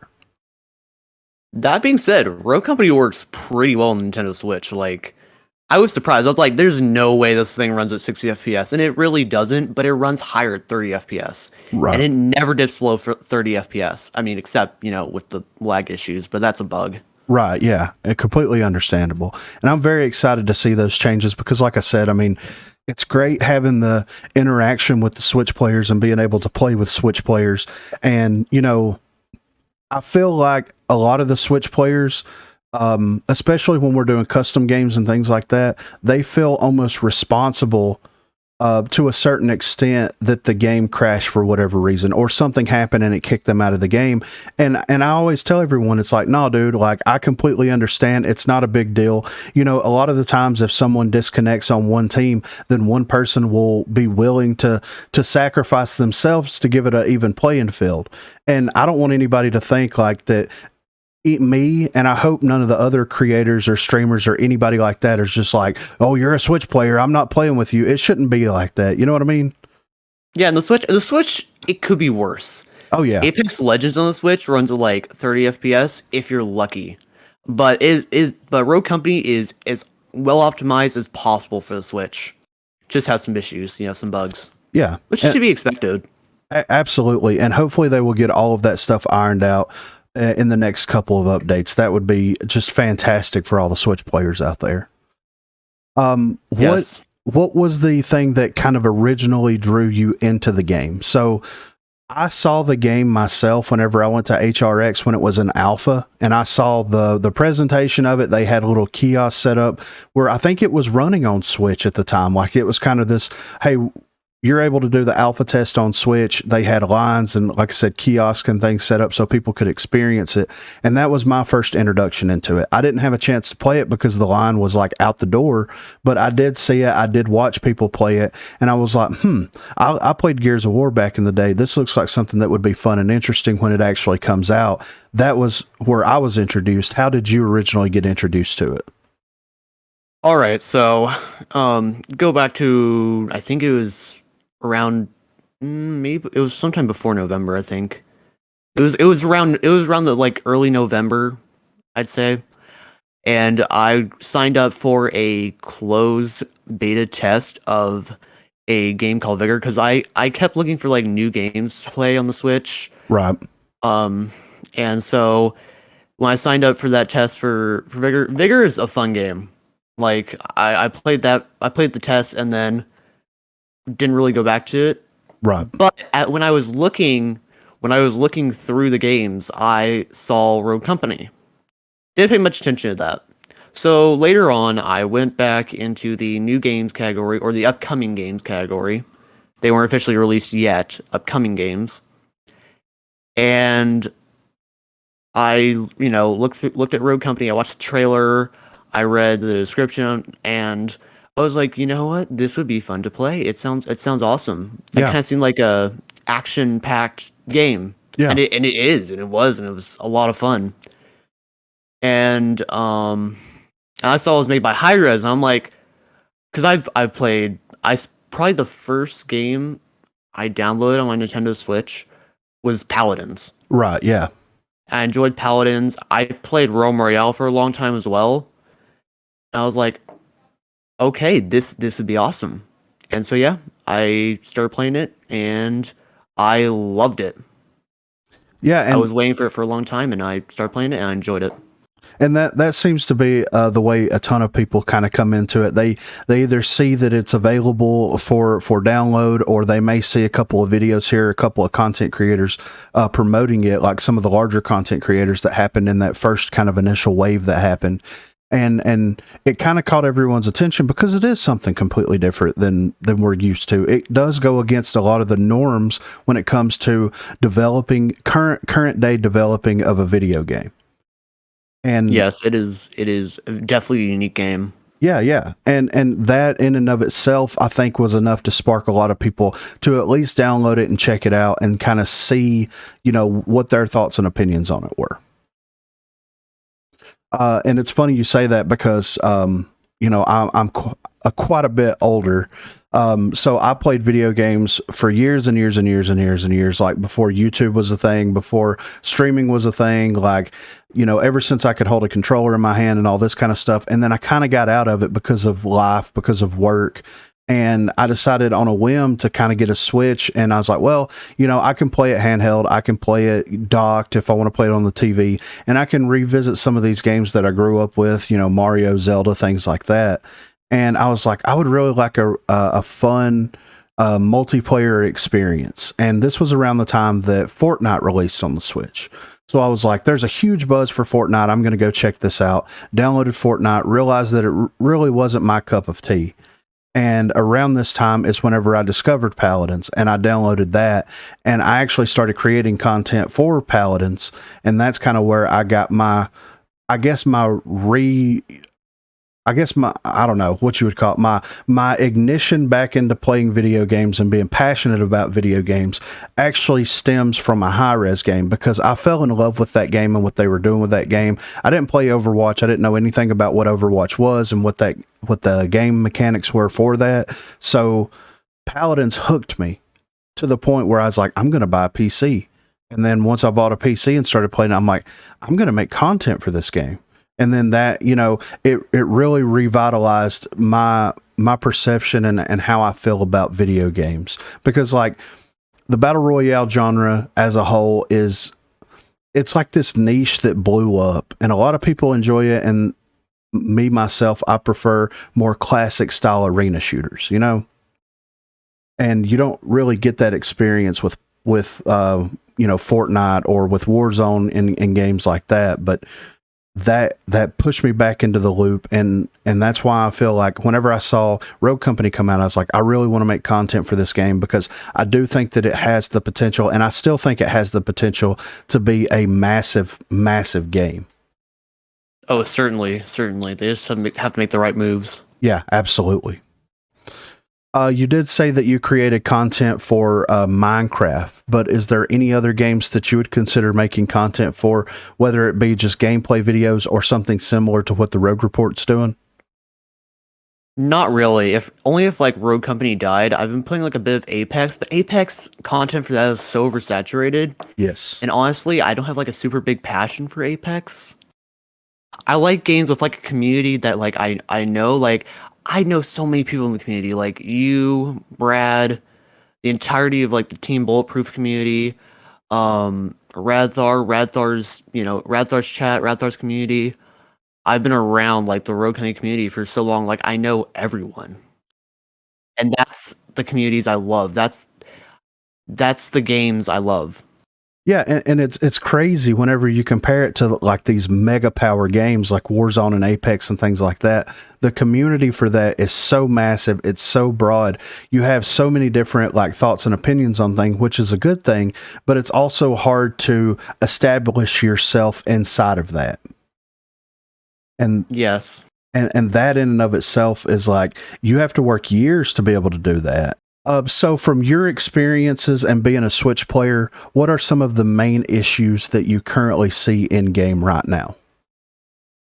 First of all is server issues, and I know they're working on it, but I feel like there needs to be more staff put into server issues. To be honest, like I don't feel like they're working on it at the rate that they could if they, you know, put more people into that. Yes, absolutely. But other than that, like matchmaking, I think matchmaking could be better, but I also think it's partially because of a smaller player base. And I play on console, so there's a big player base on console. Mm-hmm. So that's why I think it's only partly because of the smaller player base, because the console player base isn't small. It's there's a lot of people online at a time. I just think they need to put more time into matchmaking and servers. Bugs are not really that big of an issue for me, honestly. They used to be way worse than they are now. Yes. Like there's a few, like the trench barbed wire bug and the switch lag bug, which that really does need to get fixed, because I've been getting like crashes on certain maps. They seem to be Meltdown, the arena, and Lockdown. That's the pattern I've noticed. Right. And those are really the main issues. But there's with Project Saint is actually doing something though. Like the bugs being fixed. I know they are working on the issues, and I'm glad to see these changes being made. Yeah, absolutely. And I agree 100%. I feel like, a lot of the bugs, they did squash them, but I do feel like that there's some bugs that are persistent through the game that are directly correlated with the state of the servers, right? And Yes. I mean, and that's inevitable in any game. If you have, poorly operating servers, then it's inevitably going to cause issues in the field, which is the matches. So what decisions could be made to put the game in a better state in your opinion? Better staffing positions. Like I feel like they don't have enough staff in QA, because the updates have a lot of bugs in them. Yes. And I feel like more quality analysis people could really, focus on that issue. More community managers, certainly. Yes. Minnie is way overworked. She is like doing most of the community managers' work. I believe there's like one or two other community managers, but they're not really doing as much as Minnie is. Yeah, I get that completely. Also, more staffing on reports.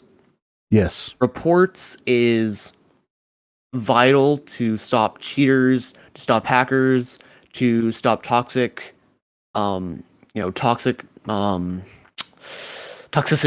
Yes. That's what I'm looking for. And let's be honest, and Easy Cheat is not doing anything. Yeah, I know, right? And it was nice to hear that in the fireside chat where they were talking about, so this is how other games approach the anti-cheat thing, and easy anti-cheat is not going to be the be-all, end-all solution to fix any of this. We're going to have to look outside the box, and just knowing. I'm so glad that they know that. Yes. Yeah, just knowing that and knowing what needs to happen. And this is what we talked about on the broadcast. This last episode we recorded last night. I'll give you a little insight on that. It's amazing that like Unreal doesn't have something developed kind of like what Valorant has developed. And if Rogue Company team or First Watch Games or Hi-Rez is able to develop that could potentially be another revenue source for them, because so many games are being developed on the Unreal Engine that it could help them out it could be an alternate revenue increase by being able to provide a service like that. If you were in charge of the game in its current state, if you were CEO Greenboi, you walked in tomorrow with a tie on and a suit on with the briefcase that's got little Debbie's in it, or at least mine would, and you sit down at the desk with the team and you were like, all right, guys, here is what we need to do. Here's what needs to happen over the next, 3-6 months. Where are you allocating resources and pointing the team? All right, so I would probably move the battle passes back to 3 months per battle pass, just because it's very expensive to make a battle pass. I think it costs like I really don't know, but I know it's very expensive to like make a battle pass. There's a lot of 3 models that have to be made. Yes. There's a lot of other things around it that need to be done. And so I would do it, once every 3 months. So that's 4 battle passes in a year. And I would move the money to servers, reports, and I would hire more community managers. I love it. Staffing is the biggest issue. Yes. I would, you got to spend money to make money. So hire more community managers to get the community's feedback, because I don't think Minnie can do it on her own. She's doing a great job, but she cannot do it on her own. Yes. More people managing reports. I know that Radar is a big report manager, and I think there are there's like 1 or 2 other people probably managing reports with him. I really don't know the number, but I know there's also some other people managing reports. But the hacker situation on PC is ridiculous. Like, right. It just ruins PC. Yes, it does. I notice a huge difference so me and Dirt Lord are PC players, and then Garbo and Corey are console players. And there is a huge difference when me and Dirt Lord play together in queuing games versus when we have like at least one console person that we're queuing matches with. It's kind of a night and day experience. It's crazy, man. So But I like that though. I do like that, and I agree. Staffing is a huge problem, and so, of course server stability and everything like that. And I will say, like, what Minnie has been able to accomplish in the amount of time that she has been there, knowing what she was like stepping into, is just absolutely incredible. Like she has went above and beyond what any one person should be required to do. Absolutely. We need more CMs to just lighten the load on Mini. Yes. Now, let me ask you this as CEO Greenboi. Since we saw a recent surge of people being accepted into the creator program, would you consider, or could you consider as a CEO of outsourcing some of that QA directly to the creators? Because we both know that they bring the creators in and have them work on some of the unreleased features. Yeah.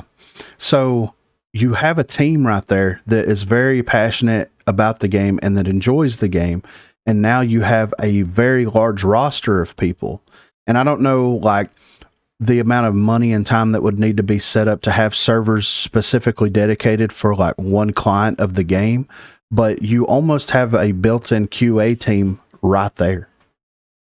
Well, a quality analyst job is mainly to find like bugs, like small bugs, and that's really where the problem lies. Like a 3 to 4 hour gameplay session with the developers is to test stuff, but a QA's job is to test stuff thoroughly, not just new features, but test for bugs thoroughly.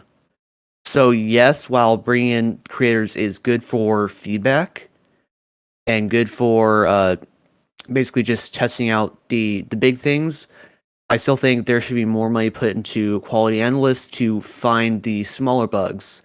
Like the fixer sniper issue, that was because of like this colorblind setting. Yes. It's just a small thing. And more quality analysts really would be able to like, find bugs easier, Right. Get to them faster, squash them, and come up with resolutions to those issues. Oh, yeah. Yes. So for you personally, what is your absolute favorite part of Rogue Company? Well, the gameplay is amazing, but the community, man, the Rogue Company community is its biggest weakness and its greatest strength. Yes.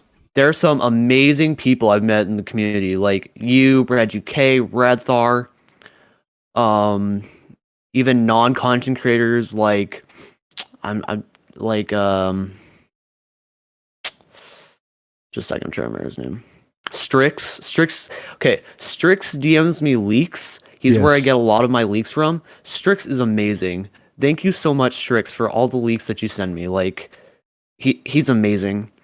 And then other Team Bulletproof members like C2 and Pitanda. They're awesome to hang out with, and they're really just the community's just amazing. It really amazing. Is. Yes, But then you have Reddit. We don't talk about Reddit. We don't talk about Reddit. And then another issue with the community is that there's a lot of toxicity towards CMs and content creators. Like, I was talking last night with Brad. He's been getting disgusting messages from people who are angry with him because he thinks that the crate thing that's coming is, it could be a good thing. Yeah. Like, cause he likes it. He approves of it. And he also mentioned to me that when he was playtesting, there's a lot of professional players. Like he said, Canny and Nash, Cannibals and Nash were there. Yes. Yeah. And they approved of it. And he's getting harassed for just simply liking that change, which is ridiculous to me. Like, yeah, every community is going to have some bad players, but mainly mostly there's just some amazing people in the Rogue Company community. Yes, and like you said, there is a lot of very passionate individuals. I'll say that pick their hills to die on 100% and are very adamant about these are the changes that I feel like needs to be made, and things ran better when this happened, and this, like, they're very passionate individuals and they pick their hills to die on. And it's like you said, it is its greatest strength and weakness all at the same time. And I feel like it sucks that Brad is getting these messages. It sucks that any of the content creators that participated, and many is talked about many times. They don't even want to go on Reddit because it is just that bad. yeah, I've been on there. I pull a lot of content for the broadcast off of Reddit just to kind of see. Whenever I've posted some controversial stuff on Reddit, and sometimes I was just like, you know what? I think I'm gonna delete my Reddit account for a little bit. Yeah, right. just leave Reddit. Yeah, it's funny because like maybe a year ago, maybe not that long, but I made a video and I posted an idea over on the Reddit page about perk mastery, right? Because this was before weapon mastery was happening. This was, it was in its early grumblings of like what it was going to be, how it was going to affect the game and all this kind of stuff. And I was just like, the idea was like, okay, what if instead of weapon mastery, what if perk mastery existed? What if you had access to all the perks and you had a dollar value assigned to you to build a loadout, and then you build that loadout for a specific rogue, and then once you load into the game, you may have 3 high level perks, you may have 6 lower level, like lower cost perks, however you wanted to build it out, that way that it add a little bit more flexibility into the game. I got just completely annihilated on the Reddit page about how much of a terrible and Reddit. And then now it seems like that is a feature that is possibly could be coming into the game. And I doubt it. I think they would build up upon gadgets and perks to make it more suited for more they're gonna probably elaborate on like gadgets and perks and make it better for like because rogues with weapon mastery, rogues kind of lost their identity a bit. I feel like they're gonna use those two perks and gadgets to, I don't know what you call it, those two sets to push a more diversity among rogues. I don't know what I'm trying to say. Sorry, my brain is just right now, but you know what I'm trying to say, right? Yes, I get it. And because whenever you break it down by class, right, you have breacher, you have intel, you have all these things. And to me, in my mind, it's like, okay, if you have a breacher, then the breacher's perk set, to me, should almost be universal across the board. The duelist perk set should almost be universal across the board because, like, you have to play these characters in a very kind of specific way in order to accomplish the goals that you're trying to accomplish. And the perks and gadgets feed into that in a massive way.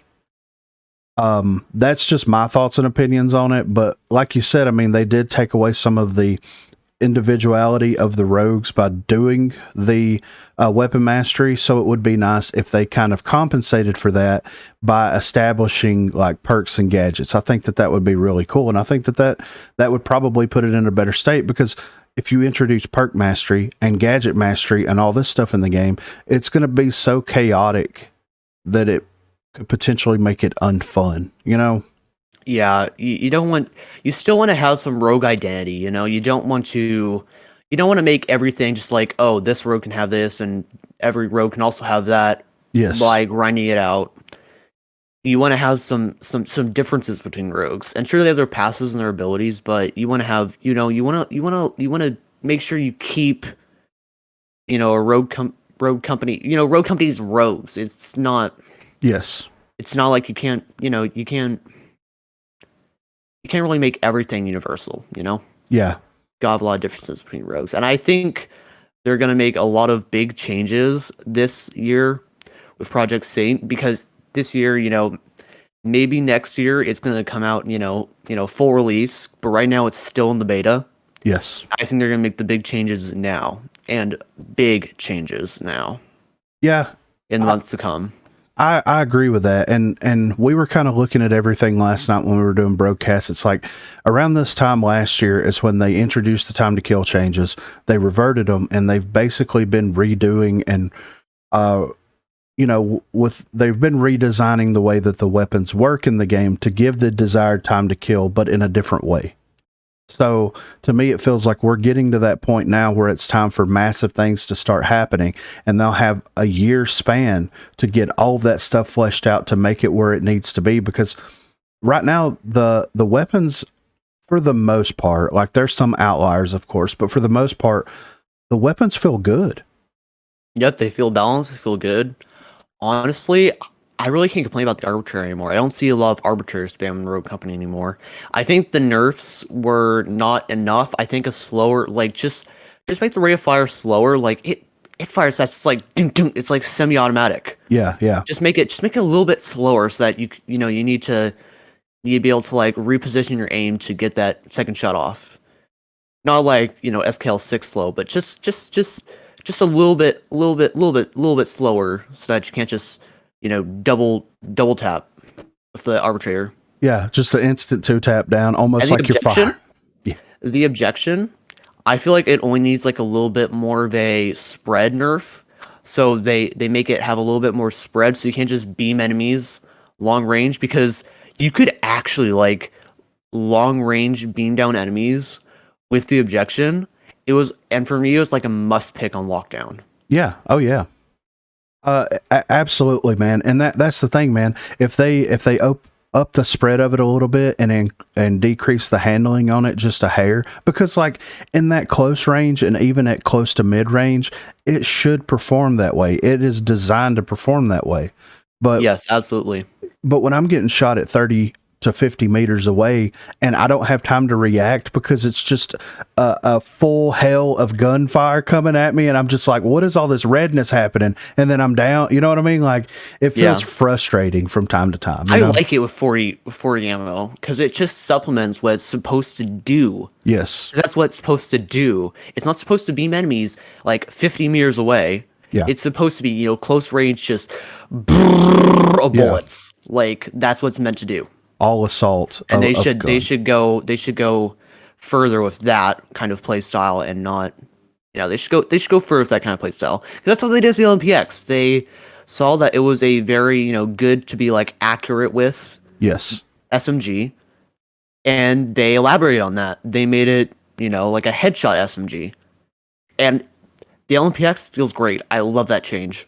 Yes. They should work on differentiating the guns more like that. Yeah, absolutely. I love the LMPX, and for me personally, as being someone that loved playing this weapon, I like the Sahara change. I really enjoy. For me personally, I like weapons that fire a little bit slower, that do a little bit more of a higher damage output, that's more methodical. Like the HRM, it to me is perfect right now. It is perfect. Yes, the HRM is perfect. Yes. The balancing changes with this update make, like, okay, so here's two DMRs that are kind of struggling. The Deadeye and then the MXR. So they just changed their ranges, and now they're good at what they're supposed to be good at. Yes, exactly. Good changes. Yes. Good changes. Yeah. I applaud them for this. Yeah, and this last episode of Broadcast, when we did the initial Rambo overview, I know that I said this for a fact. I said the only good thing that looks like it's coming out of this update is the Rambo skin. And then in the last episode that we recorded last night, I said I'm wrong. Like the weapon changes, except for the KA-30. That's a little bit different for me. My opinion on that's a little bit different than I think a lot of people. KA-30 is kind of ridiculous. Yeah. And then you get into the game and it's like, okay, so it's hard to handle now. So maybe a little bit overtuned. I feel like turning down the damage, but keeping it like a really fast, hard control assault rifle is good. Yeah. Again, elaborating on what that gun is supposed to do, but just nerf down the damage a bit. Like you don't have to do like a heavy damage nerf, but just nerf it down a little bit, and it should be good, honestly. Yeah, exactly. And then with the identity of that weapon now, where they're trying to like tweak it a little bit, it's, to me, as of right now, it's falling like it's a little bit too close to what the Nightshade is supposed to be. because like the medium to close range for the KA-30 has always been great, but now with that fire rate increase, it is way more deadly at that close to medium range, and the long range potential of it, you know, is not the same as it once was. But then you have the LMPX and the Nightshade, and right now it's kind of competing with those weapons. And to me personally, I would rather pick the LMPX over the KA-30. Yeah.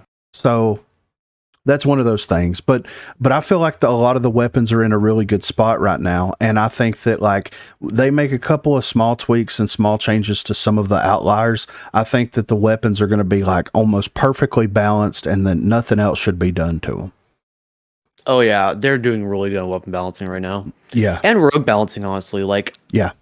I really have to think, like, what rogue, so like, you know, doing the surveys, like, what rogue feels overpowered? I just put Lancer because I hate Lancer, but I don't know. She's really, her passive is kind of what breaks weapons, though. Yeah. Like, I feel like she needs a new passive, or it ruins what they can do for future weapons. Like, yeah. Oh no, we can't do this because Lancer's going to break that weapon. Yeah. Or no, we can't make a, you know, slow reload charge sniper because Lancer's going to ruin that weapon. Like, it really limits what they can do. Yeah. And also, Lancer players, I just get really annoyed. Like, Lancer players are the most toxic players in the game. Every time I come across a Lancer, if the Phoenix Mars game, I'm like, it's gonna be a bad game. Yeah, I know, right? Bad game. yeah. I know exactly what you mean, man. And it's kind of a shame that like you're saying, it's going to be hard for them to introduce new things and then also balance current things, because like Minnie said in one of those fireside chats, it's like, is the arbitrator broken, or is the fact that certain rogues have access to the arbitrator that makes it more broken? And I feel like when you have a rogue that can reload whenever they roll, that also has life drain, also has sticky grenades, like that just has a stacked kit, anything you put in their hands is going to feel almost broken. The objection right now in a Lancer's hand feels like the most unfair thing in the world. Like, I feel like they need to change Lancer's passive, or like nerf it a little bit, or just change it around. Like, maybe not nerf it, but like redirect the power into like something different. Like, I don't know, but this really like breaks which weapons they can add to the game. Because, you know, you saw those leaks where like they had like a one-shot sniper with like a really slow reload. Yeah. One of the PTSs. They're not going to be able to add that into the game if Lancer exists. No, in her not current at state. all. They're not going to be able to add to the game if Lancer. I'd say it could possibly be balanced. But Lancer breaks that weapon. Yeah, absolutely, all day. And they hinted at this where they were doing like soft reworks, like they did one for Vi, where they've reworked some of the passive abilities. And I do feel like Lancer at some point is going to get that, because I hope so. Yeah, it ties their hands way too much. One character ties their hands way too much, in my opinion. So yeah. So where do you see yourself in 1 year? Where would you like to climb to in March of 2023? Well, I would like to reach 1,000 subscribers at least next year, by next year. And I want to hopefully still be playing Rogue Company, and Rogue Company will be in a much better state. Hopefully I can, you know, kind of branch out my content into things that are, I was thinking about doing like a podcast thing.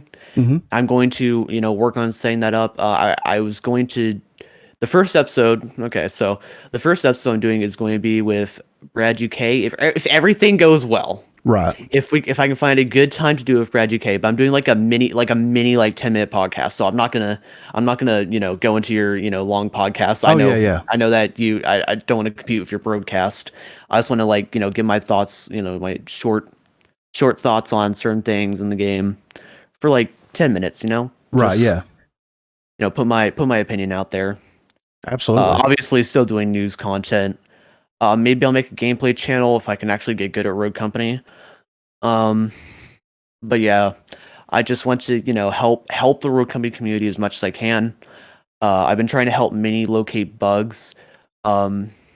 Minnie's been working with certain members of the community like Rome and some other pros, and also good community members that have been, reporting bugs and trying to get them to help her find, some of the bugs and help reproduce some bugs. And maybe she'll announce some more things in the future, linking the community with some bug fixing. Yeah. Hopefully So, yeah. And you'll get there, man. I've been producing content for a long time and I haven't reached 1,000 subscribers, but I guess it all comes down to how you present yourself, how you present your material, and I think that you're doing a fantastic job over there. And yeah, just hit 200 today. Yeah, and congratulations, man. Getting close. That's 2/10 of the way there. Yeah. So congratulations, you'll get there, man. With the great content that you're producing and the backing of everyone in the community, the sky's the limit. The sky is the limit. Yeah. Where do you hope Rogue Company is a year from now? Well, firstly, I hope that, there's more staffing in the places that they need to be, more CMs especially, just to, get the feedback relayed to the developers. And I hope to see that, the bugs are under control. I hope to see maybe some PvE game modes in the future. Yes. I think that'd be fun. Some more story and lore add to the game. I hope that there's a lot of more things to grind, but fun things to grind, not like painful, pre-overpowered arbitrator grind. Yes, that was painful. I don't want to do that arbitrator grind again. No. I got the arbitrator to full mastery since I'm a glitch main. I got all the shotguns and the SMGs to full mastery, and I mastered the arbitrator when it was really, really bad. Yeah. Like the worst gun in the game bad. Yeah. But I did it. I mean... And I'm still mentally recovering. I completely understand, man. But at least you got there, right? And then right before it got that crazy buff, so you could just whip that thing out at any time and just destroy teams with it, And honestly, I prefer that I did it before it was overpowered, because I hate when I just ruin people's games by arbitrator spamming. I never use the arbitrator, by the way. Don't want to see any hate comments about me using the arbitrator, because I don't use the arbitrator anymore. Unless I'm fighting Griffin, because I know I don't have a chance otherwise. I've done it. Well, I know. I remember. I'm still having flashbacks, Yeah. So I think that I already know the answer to this, but who is your absolute favorite rogue? Lancer. No, just kidding. Glitch. Glitch was the first rogue I really mained. Well, actually, kind of. I kind of like soft main Saint. He was the first rogue I've ever played. When I played, loaded into Vice on Saint, got hooked on the game. Then I bought Glitch, I think, first. I think I bought Glitch first. Mm-hmm. And I was a Glitch main, and I loved glitches. Because before this, I used to play Sombra in Rogue Company, in Overwatch. Right. And I loved playing Sombra. And I was pretty good at Sombra. For being a gold player, I was okay. Right. And I love Sombra, and when I moved to Rogue Company, I was like, okay, first of all, Glitch looks awesome. Yes. And he has a super fun ability. I also liked his passive. And I really loved Glitch until the rework. Yeah. And I was going to ask heartbroken because he doesn't seem as fun anymore, Yeah. I didn't use him as a flank. I used him as like an intel. Yes. And it just feels kind of brain dead to play, Yeah. You just kind of you just pull it out and like the whole map, you just see the whole map on your radar, and you just hack the whole map. It doesn't feel as, skillful to do. Yes. And I really haven't been playing any Glitch at all since the update. I've played a little bit of Glitch just to kind of see how the changes were going to affect everything and how it was going to change the dynamic of the game. And for me personally, it does make Glitch's ability kind of brain dead. And at the same time, I do like some of the changes that they did make, because for now, in this small transitional period for now. Oh yeah, but Glitch's game more changes in the next update. Obviously with the Fireside Chat. Yes. They talked about Glitch getting more changes next update, and I'm hoping that there are some good changes that I like. If they're gonna make it, universal, I hope they make some other changes to Glitch, and I hope they are good. Yes. Yes. I'm really hoping for a Glitch that I can enjoy. I understand, man. And this is my biggest problem with the glitch change, because you have certain rogues that were able to flex into different roles other than what they're intended to be. And we still have those rogues in game now. And Glitch was one of them. Glitch could flex into whatever role he needed to be for that match. And if the match changed, you could dynamically flex, right? Yep. Glitches, like, he can do pretty much anything. Like, he Yes. has weapons to supplement like a high, like aggressive play style. So like he could be a duelist. He kind of fit that intel play style while still being like a breacher. Yes. I feel like he could also be like a support almost. I think. Well, I don't know. Does he have helping hand? No, I don't think he does. I don't think But it does he either. could, he could still be a support character. Like anyone can. Yeah. He definitely doesn't fit into a sniper role. Right. Yeah. Absolutely. So he definitely wasn't like a sniper. But Yeah. he could really do a lot of things, and I really like that about Glitch. And then they made the change, and now I don't really play Glitch anymore. Right. And to me, it's like if people are playing, if they want Glitch to kind of be funneled into this specific kind of play style, then why aren't some of the other rogues that have the flexing capabilities being funneled into those similar play styles? For example, I would say the biggest outlier. I think they will. I think they will be. They, in my opinion, they need to, because the biggest one that is a massive flex pick is Runway. Runway can be a sniper. Runway can be a breacher. Duelist. A duelist. Not really a breacher. Not really. Well, with her she has Semtexes, Semtexes, yeah. and with the Hydra, like the heavy hit with the Hydra, and people that are really good at quick scopes, like very flexible character. A character that I hate playing against because of how flexible she actually is.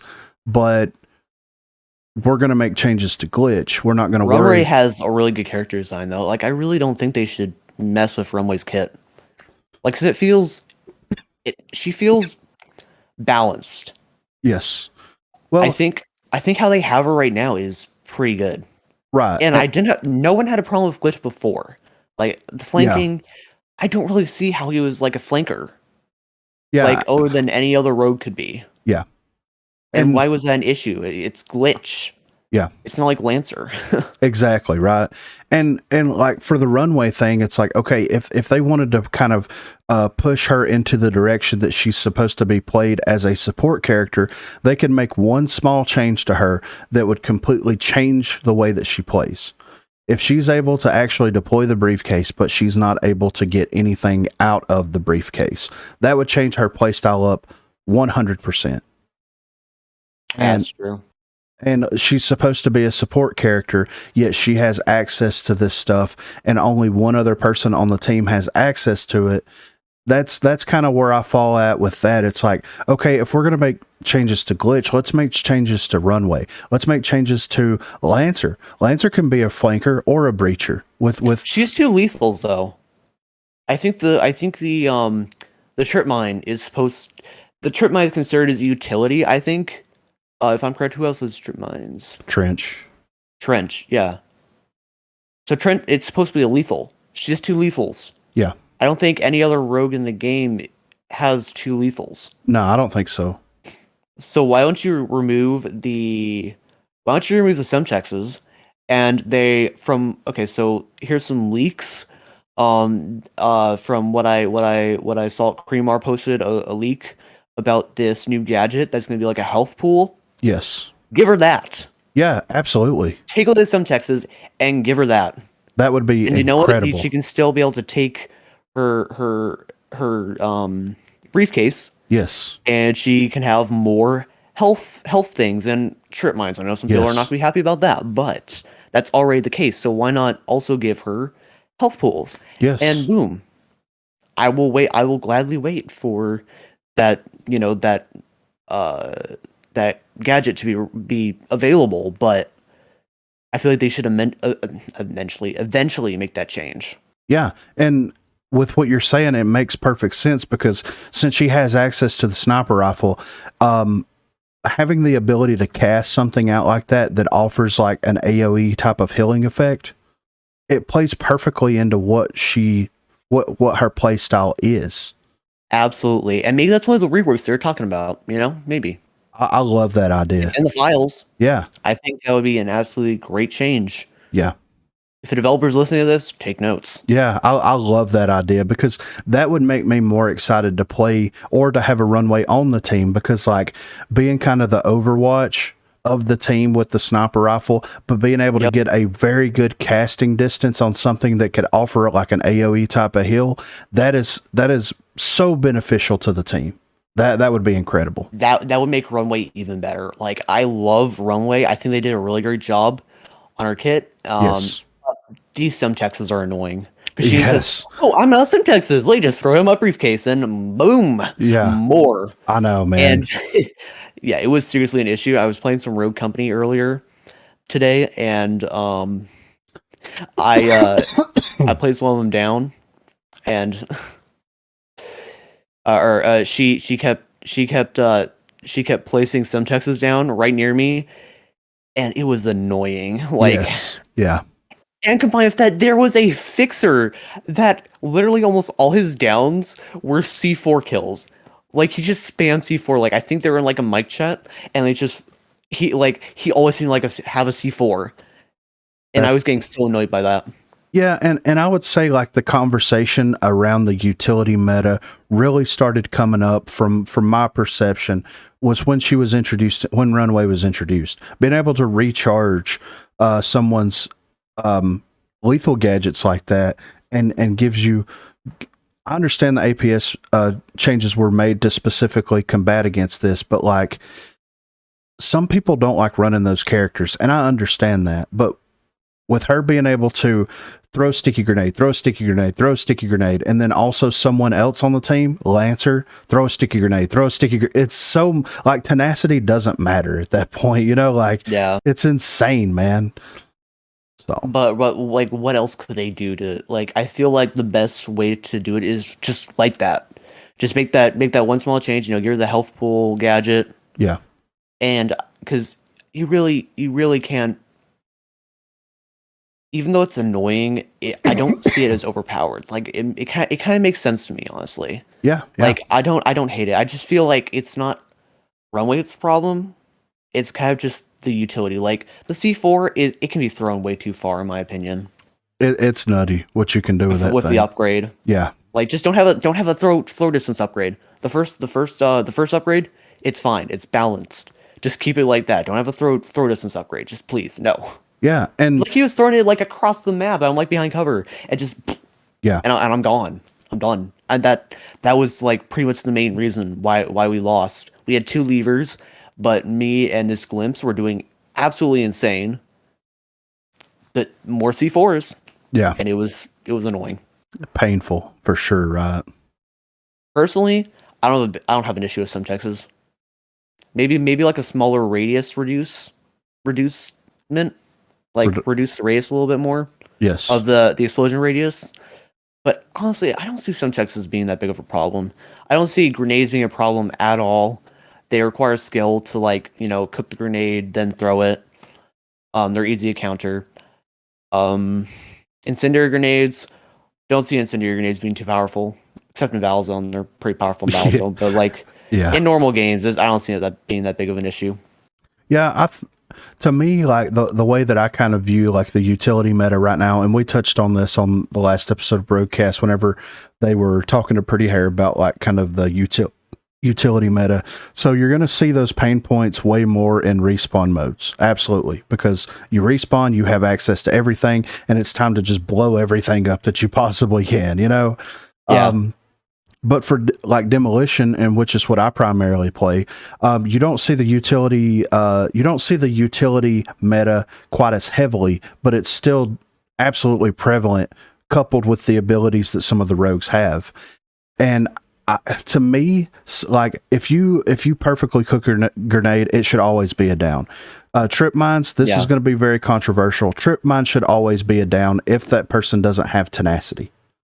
But where some of these I think a good way that they can, make trip mines less annoying is just do what they did with Rowan's knife. Like, you don't have to give it as loud of a beep, but just give it like a little beep, beep, yeah, beep, yeah, beep. They know that that's there. yeah, Because they're like almost invisible. It and make sure like it's not loud enough that's like, oh, you can't ignore it like the knife. yes, But make sure that it's there so that like you can be able, like, okay, the APS, like it makes a little bit like a whirring sound. yeah, Like kind of like that. yeah. Like if you pay attention, you'll hear it. But like making a rotation, you hear gunshots at the distance. You're not paying attention to that. You're not going to hear the APS. Yeah, absolutely, yes. And one of the two ideas that I had two different ways of approaching like a utility meta type situation would be the easiest solution would be have a perk, like lower the damages to some of the gadgets, but have a perk like they have in Battlezone that increases it, that basically is offset by tenacity, right?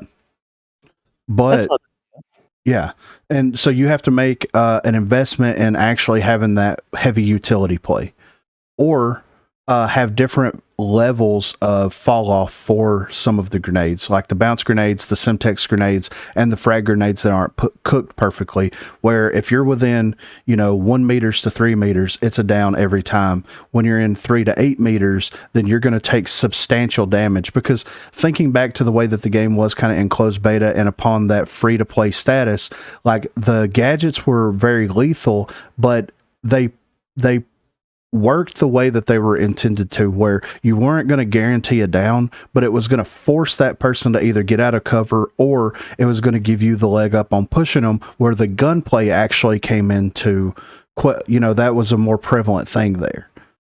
So if they added more dynamic fall off ranges to some of the gadgets, to where like, okay, maybe I hit this person for 80 damage or 60 damage, then if my gun plays right and I don't get outplayed by this person, it's going to guarantee a down. I'm just going to have to put myself in the position to make that happen. So that's kind of my thought process on it a little bit. Those are some good ideas. Yeah. So, I mean, I completely understand and get what Pretty Hair's trying to say with like, it's cover-based shooter. The gadgets are supposed to be used to drive people out of cover, but people have gotten so good with them at this point that it's not driving people out of cover. It's downing people in cover, Yeah.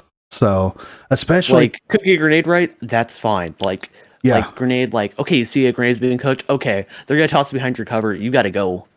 Like, you can see that. Like, that's balanced. But you don't have to like cook the Semtex, just throw it and boom. Yeah. And the way that some of the angles work, it's amazing how you can throw the Semtex around cover. It's almost like a boomerang sometimes. Like I'll catch myself throwing something around cover and I'm like, I really didn't mean to do that, but I just did something super cool. Like it happens a lot, And there are ways that can easily like balance out these issues. Like really. Yeah, absolutely. What I was suggesting about the trip mines, like other people suggested it, and that's how to perfectly balance out trip mines. Lowering the radius on the Semtexes so that, because they're really powerful. Mm-hmm. Like the grenade, yes, it should be able to like one hit behind cover, because you have to cook that grenade. It takes a lot of skill. You gotta time it right. Yeah. With Semtex, it's just a grenade, but without the it's just more powerful. There's no reason to use a grenade when Semtexes exist. Yeah, exactly. So make the radius smaller than the grenade so that it's, has a reason to exist. Yeah. Oh yeah, absolutely. So, where can everyone find you, sir? Well, it is Rogue Report on YouTube. I upload news videos. I think I have every single fireside chat recorded and uploaded on there. I might make a playlist of all the fireside chats for people that want to go back and look at them. In fact, I might do it right after this podcast. So have all the fireside chats on there. I do news videos. So basically on everything, every platform, I dig deep into I'm following all the developers' Twitter accounts. I pay close attention to pretty much everything in the Rogue Company community, and yeah, I make Rogue Company news videos. And so if you're looking for a Rogue Company news channel that is reliable, check out my Rogue Report channel. I also have a Twitter account. It is the Rogue Report, and instead of O's, there's zeros, I believe. Let me just check.